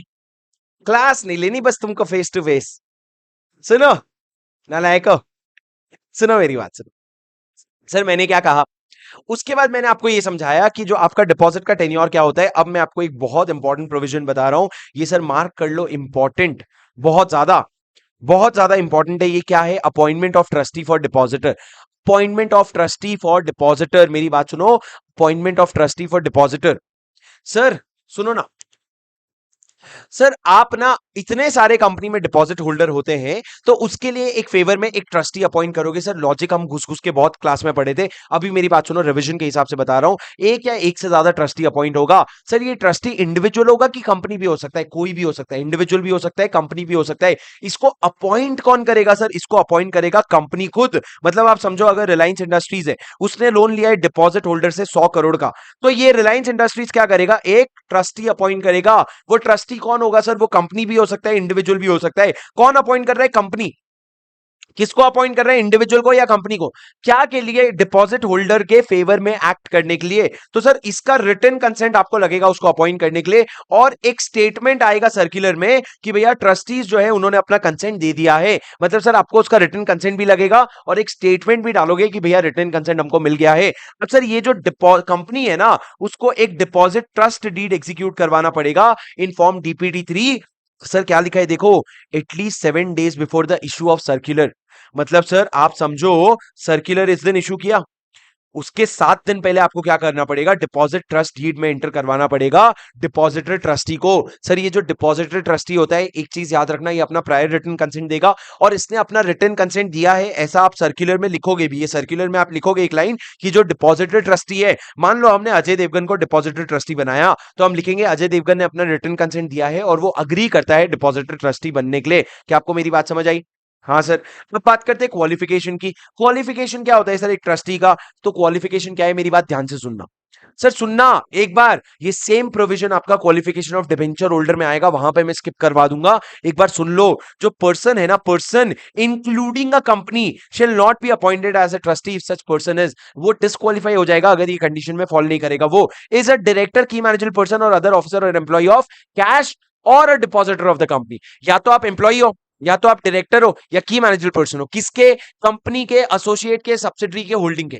या आप कंपनी के खुद के डिपॉजिटर हो तो आप डिपॉजिट एक्सेप्ट नहीं कर सकते। दूसरा, अगर आप इनडेटेड हो कंपनी, एसोसिएट, सब्सिडरी को या सब्सिडरी ऑफ होल्डिंग को, या आपने मटेरियल पेक्यूनियरी रिलेशनशिप है कंपनी के साथ, या आपने गारंटी दे रखा है, या आप रिलेटेड हो किसी पर्सन ए क्लॉज में स्पेसिफाइड से, तो आप डिस्क्वालीफाइड हो। सर याद करें एक बार, मेरी बात सुनो, बहुत सिंपल है। या तो आप एम्प्लॉई हो, डायरेक्टर, की मैनेजर पर्सन, एम्प्लॉय, किसके? कैश के। किसके? कैश के, कंपनी, एसोसिएट, सब्सिडरी, होल्डिंग। या आप क्या हो, या आप क्या हो, डिपॉजिटर हो कंपनी के। क्या हो आप? कंपनी के खुद डिपॉजिटर हो। या फिर सर ये जितने भी लोग हैं ना, इनके आप क्या हो? रिलेटिव हो, तो आप डिस्क्वालीफाइड हो। उसके बाद आपने ना इनडेटेड होना चाहिए, ना गारंटी दी होनी चाहिए। इनडेटेड किसको सर? ना आपका कोई पेक्यूनरी रिलेशनशिप होना चाहिए। इनडेटेड किसको? कैश को, या होल्डिंग के किसी और सब्सिडरी को।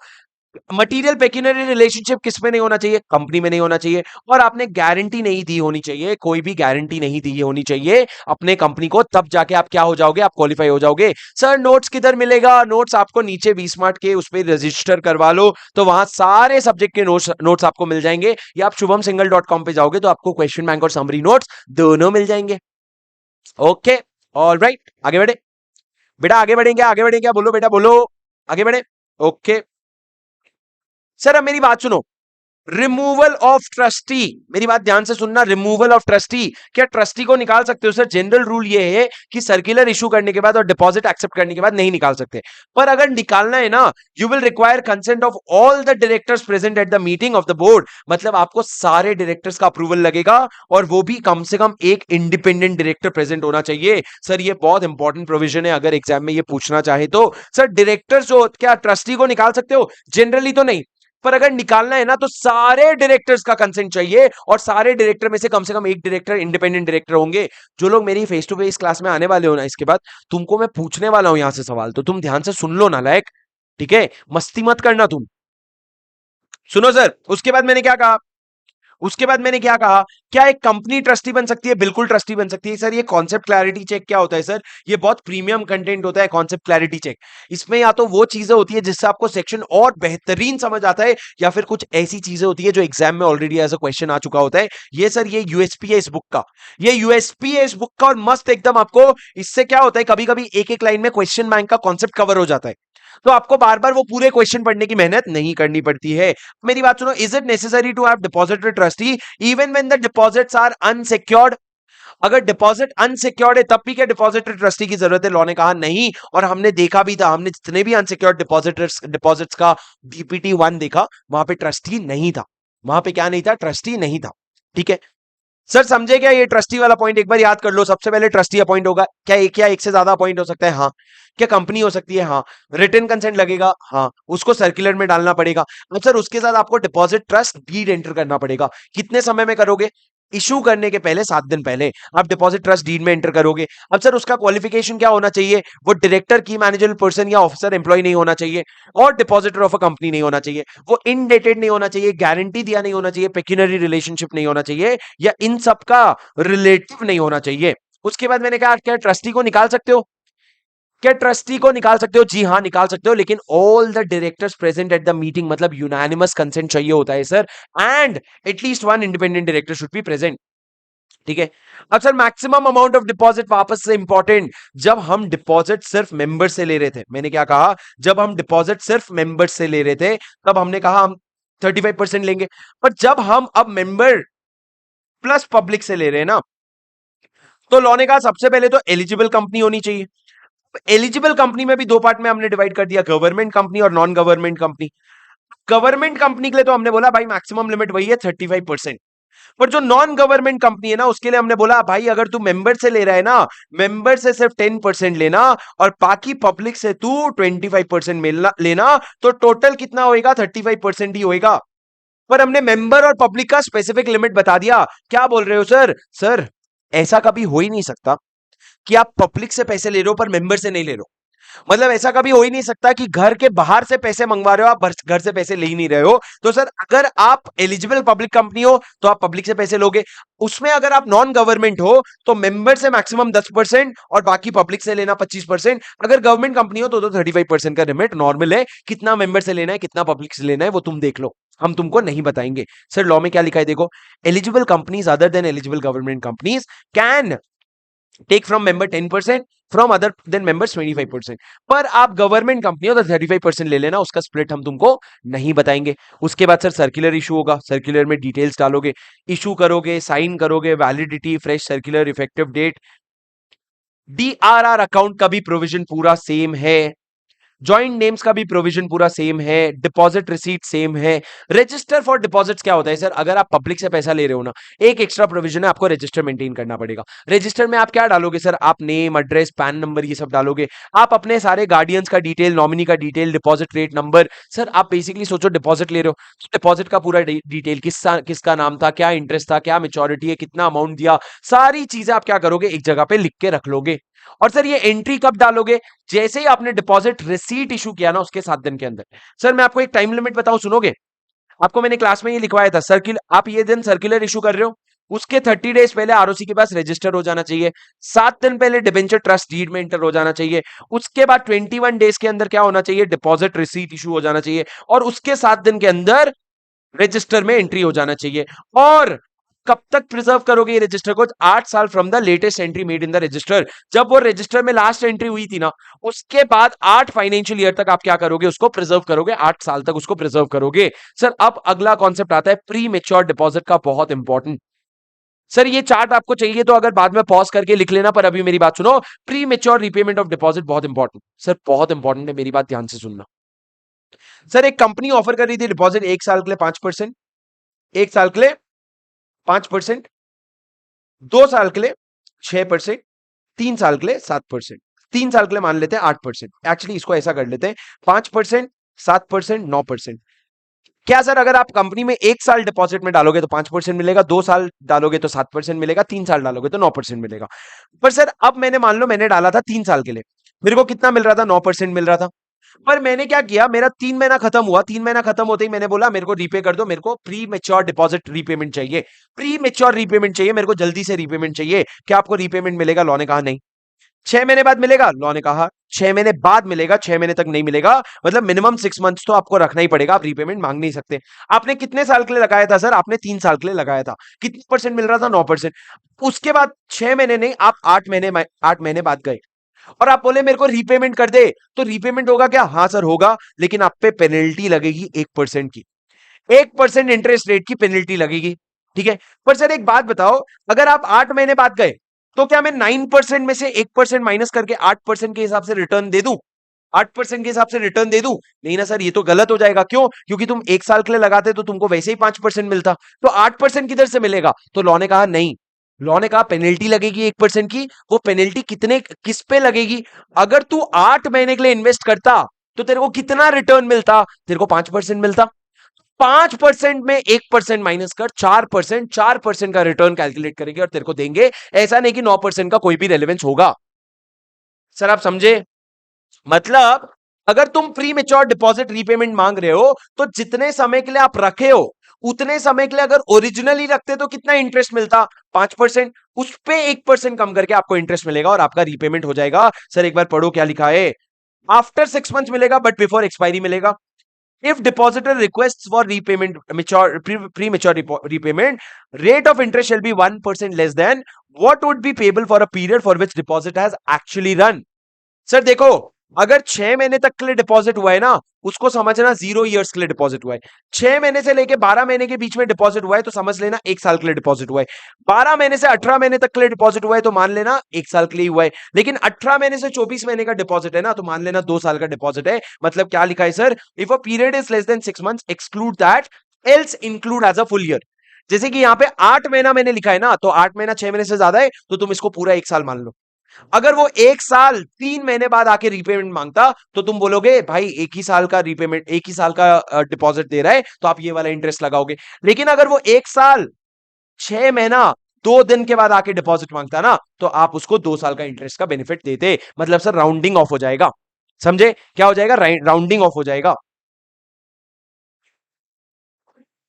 अब सर ये जो रिडक्शन वाली बात है, अगर रिडक्शन जो हो रहा है उसमें 1% पेनल्टी कट रही है, वो नहीं कटेगा अगर तुम खुद से रीपेमेंट कर रहे हो। मतलब कंपनी अपने मर्जी से रीपेमेंट कर रही है या किसी वॉर रिस्क के वजह से रीपेमेंट करना पड़ रहा है, ये दो केस में आपको पेनल्टी नहीं लगेगा। सर ये प्री मेच्योर आप पढ़ लेना, फाइलिंग ऑफ रिटर्न आप पढ़ लेना, पूरा पढ़ा हुआ है अपना। और नोट, पीनल इंटरेस्ट पनिशमेंट, ये सब आपका वही है जो सेक्शन 73 में था।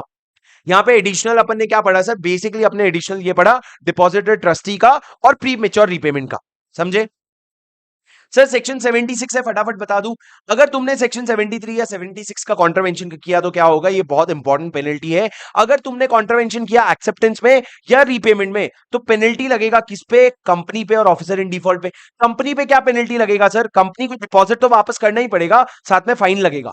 फाइन कितना होगा सर? मिनिमम एक अमाउंट से लेकर के मैक्सिमम 10 करोड़ तक। मिनिमम एक अमाउंट से लेकर मैक्सिमम 10 करोड़। मिनिमम एक अमाउंट क्या है सर? वो what is that minimum make amount? That minimum make amount is 1 crore or 2 times of the amount of deposit whichever is lower.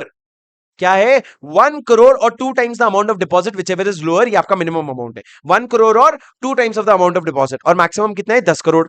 और सर वैसे ही ऑफिसर इन डिफॉल्ट को 7 साल तक का जेल भी हो जाएगा एंड फाइन लगेगा 25 लाख से 2 करोड़ तक का। सर ये लिमिट याद करना है, सुनो। कंपनी को मिनिमम 1 करोड़ और 2 times of the amount of deposit, maximum 10 crore. Minimum में क्या लिखा है सर? Whichever is lower. और अगर ऑफिसर इन डिफॉल्ट की बात करो, जेल लगेगा, हाँ कितना? 7 साल तक का।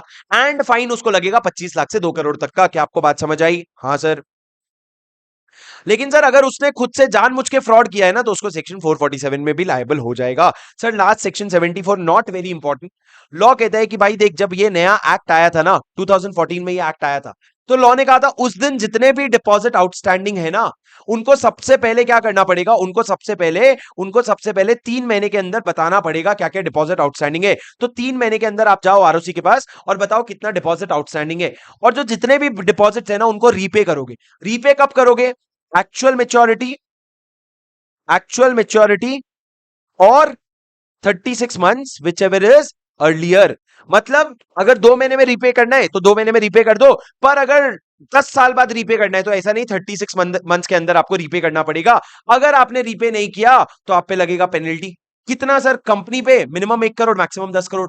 वो और 2 times amount of the deposit हटा दिया इन्होंने, मिनिमम 1 करोड़, मैक्सिमम 10 करोड़। और ऑफिसर इन डिफॉल्ट पे 7 साल तक का जेल और फाइन 25 लाख से 2 करोड़, और विद बोथ। ऊपर क्या था सर? जेल एंड फाइन था, यहां पे क्या है? जेल और फाइन है। ये कब होगा सर? ये बेसिकली ट्रांजिशन प्रोविजन है। कंपनीज एक्ट 2013 जब आया था ना, तो ट्रांजिशन प्रोविजन है, ये इतना इंपॉर्टेंट नहीं है। पर लॉ क्या कहता है? सबसे पहले 3 महीने के अंदर आरओसी को बता दे और 3 साल के अंदर रीपे कर दे, या फिर maturity date whichever is earlier. ठीक है? आप चाहो तो ट्राइब्यूनल को एप्लीकेशन देके एक्सटेंशन भी मांग सकते हो। सर ये पूरा चैप्टर था आपका डिपॉजिट का, starting from end to end. Sir मेरे यूट्यूब पे ऑलरेडी इसका एक रिवीजन वीडियो डाला हुआ है शुभम सिंगल चैनल पे, जहां पे आपको ये पूरा रिवीजन 50 मिनट में भी मिलेगा, जहां एक्सप्लेनेशन नहीं है, सिर्फ कॉन्सेप्ट रिवीजन है। अब आपने 1.5 घंटे में पूरा रिवीजन कर लिया, अब आप जाकर के वो रिवीजन वीडियो अगले वाले रिवीजन में देख सकते हो, आपको सारी चीजें याद हो जाएगी। समझे क्या? अरे बोलो समझा क्या? पूरा एक्ट खत्म कर दिया सर हमने, पूरा चैप्टर खत्म कर दिया। अब सर हमारे रैपिड रिवीजन की बात समझ लो आप। चैप्टर 1 हो गया अपना, 2 हो गया, 5 हो गया, 6 हो गया, 7 हो गया, 8 हो गया। क्या बात कर रहे हो? 3 बचाए, 4 बचाए, 9 बचाए, 10 बचाए, 3 4 बचाए, 9 10 बचाए। प्रोस्पेक्टस, शेयर कैपिटल, अकाउंट्स और ऑडिट। और उसके बाद हमारा अदर लॉ बचा है। अदर लॉ के 4, अदर लॉ के 1 2 3 4। तो लगभग लगभग सर हमारा 8 दिन का और प्रोविजन बचा है, 8 से 9 दिन का। आप समझ लो लगभग लगभग 20 तारीख तक हमारा पूरा रैपिड रिवीजन जो है वो खत्म हो जाएगा। सर क्या आपका भी मेरे साथ साथ खत्म हो रहा है? सर क्या आपका भी मेरे साथ साथ खत्म हो रहा है क्या? अरे बोलो ना, कुछ तो बोलो। सर ये देखो मैं आपको ना एक चीज दिखा देता हूं। आप ना shubhamsinghal.com पे जाओगे ना, तो आपको वहां पे भी सारे नोट्स वगैरह मिल जाएंगे। shubhamsinghal.com पे जाओगे आप, यहाँ पे फ्री रिसोर्सेज का सेक्शन है, यहाँ पे जाओगे, यहाँ पे सीए इंटरमीडिएट है। सीए इंटरमीडिएट में जब आप जाओगे, चलना भाई, उसमें देखो फ्री रिसोर्सेज में क्वेश्चन बैंक है। अब ये पूरा क्वेश्चन बैंक और समरी नोट्स है, पूरा समरी नोट जो है डाउनलोड कर सकते हो। एक एक करके सारे समरी नोट्स डले हुए हैं और पूरा क्वेश्चन बैंक चैप्टर वाइज डला हुआ है, आप यहां से डाउनलोड कर सकते हो। अब सर मेरे को देखना है ये, अगर मेरे से डिटेल नहीं मांगेगा रजिस्ट्रेशन का तो मैं ये डाउनलोड करता। अरे खुल गया, वेरी गुड। सर अब जो आपका एक्सेप्टेंस ऑफ डिपॉजिट है, उसमें आप होमवर्क लिखो, इंपॉर्टेंट क्वेश्चंस लिखो डिपॉजिट में।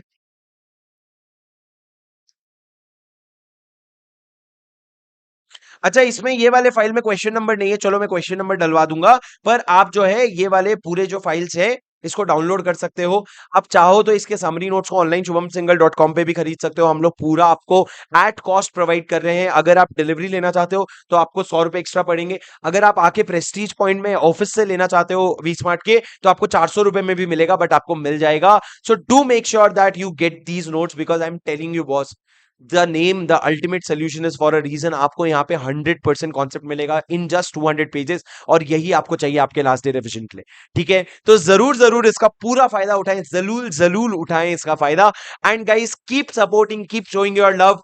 We had already announce that rapid revision में हमारे, I think that time when I said 3000 plus हमारे रजिस्ट्रेशंस आ गए थे। अब उससे भी कई ज्यादा हो गए होंगे। Thank you for all the tremendous support. I hope you are enjoying the lectures. सुन लो मेरी बात, एंडिंग स्पीच है, तुमको भी याद होनी चाहिए guys. Your appreciation is genuinely my motivation, why else we would take a revision on a holiday. It's just because your appreciation, because आप पढ़ाई करते हो, आपकी पढ़ाई होती है, आप अप्रिशिएट करते हो, तो हमको और मजा आती है मेहनत करने में। तो आपकी कल की एक दिन बस क्लास छुट्टी रहेगी, 11th को भी आपको क्लास रहेगी, 11th को भी आपकी सेम टाइम पे सुबह 11 बजे क्लास रहेगी। कल भी क्लास रख दे क्या सुबह? तुम बोलो तो कल भी रख देते हैं क्लास सुबह। बोलो बस तुम बस बोलो, रख देंगे कल भी क्लास। बोलो रखें कल क्लास। अरे जल्दी बोलो।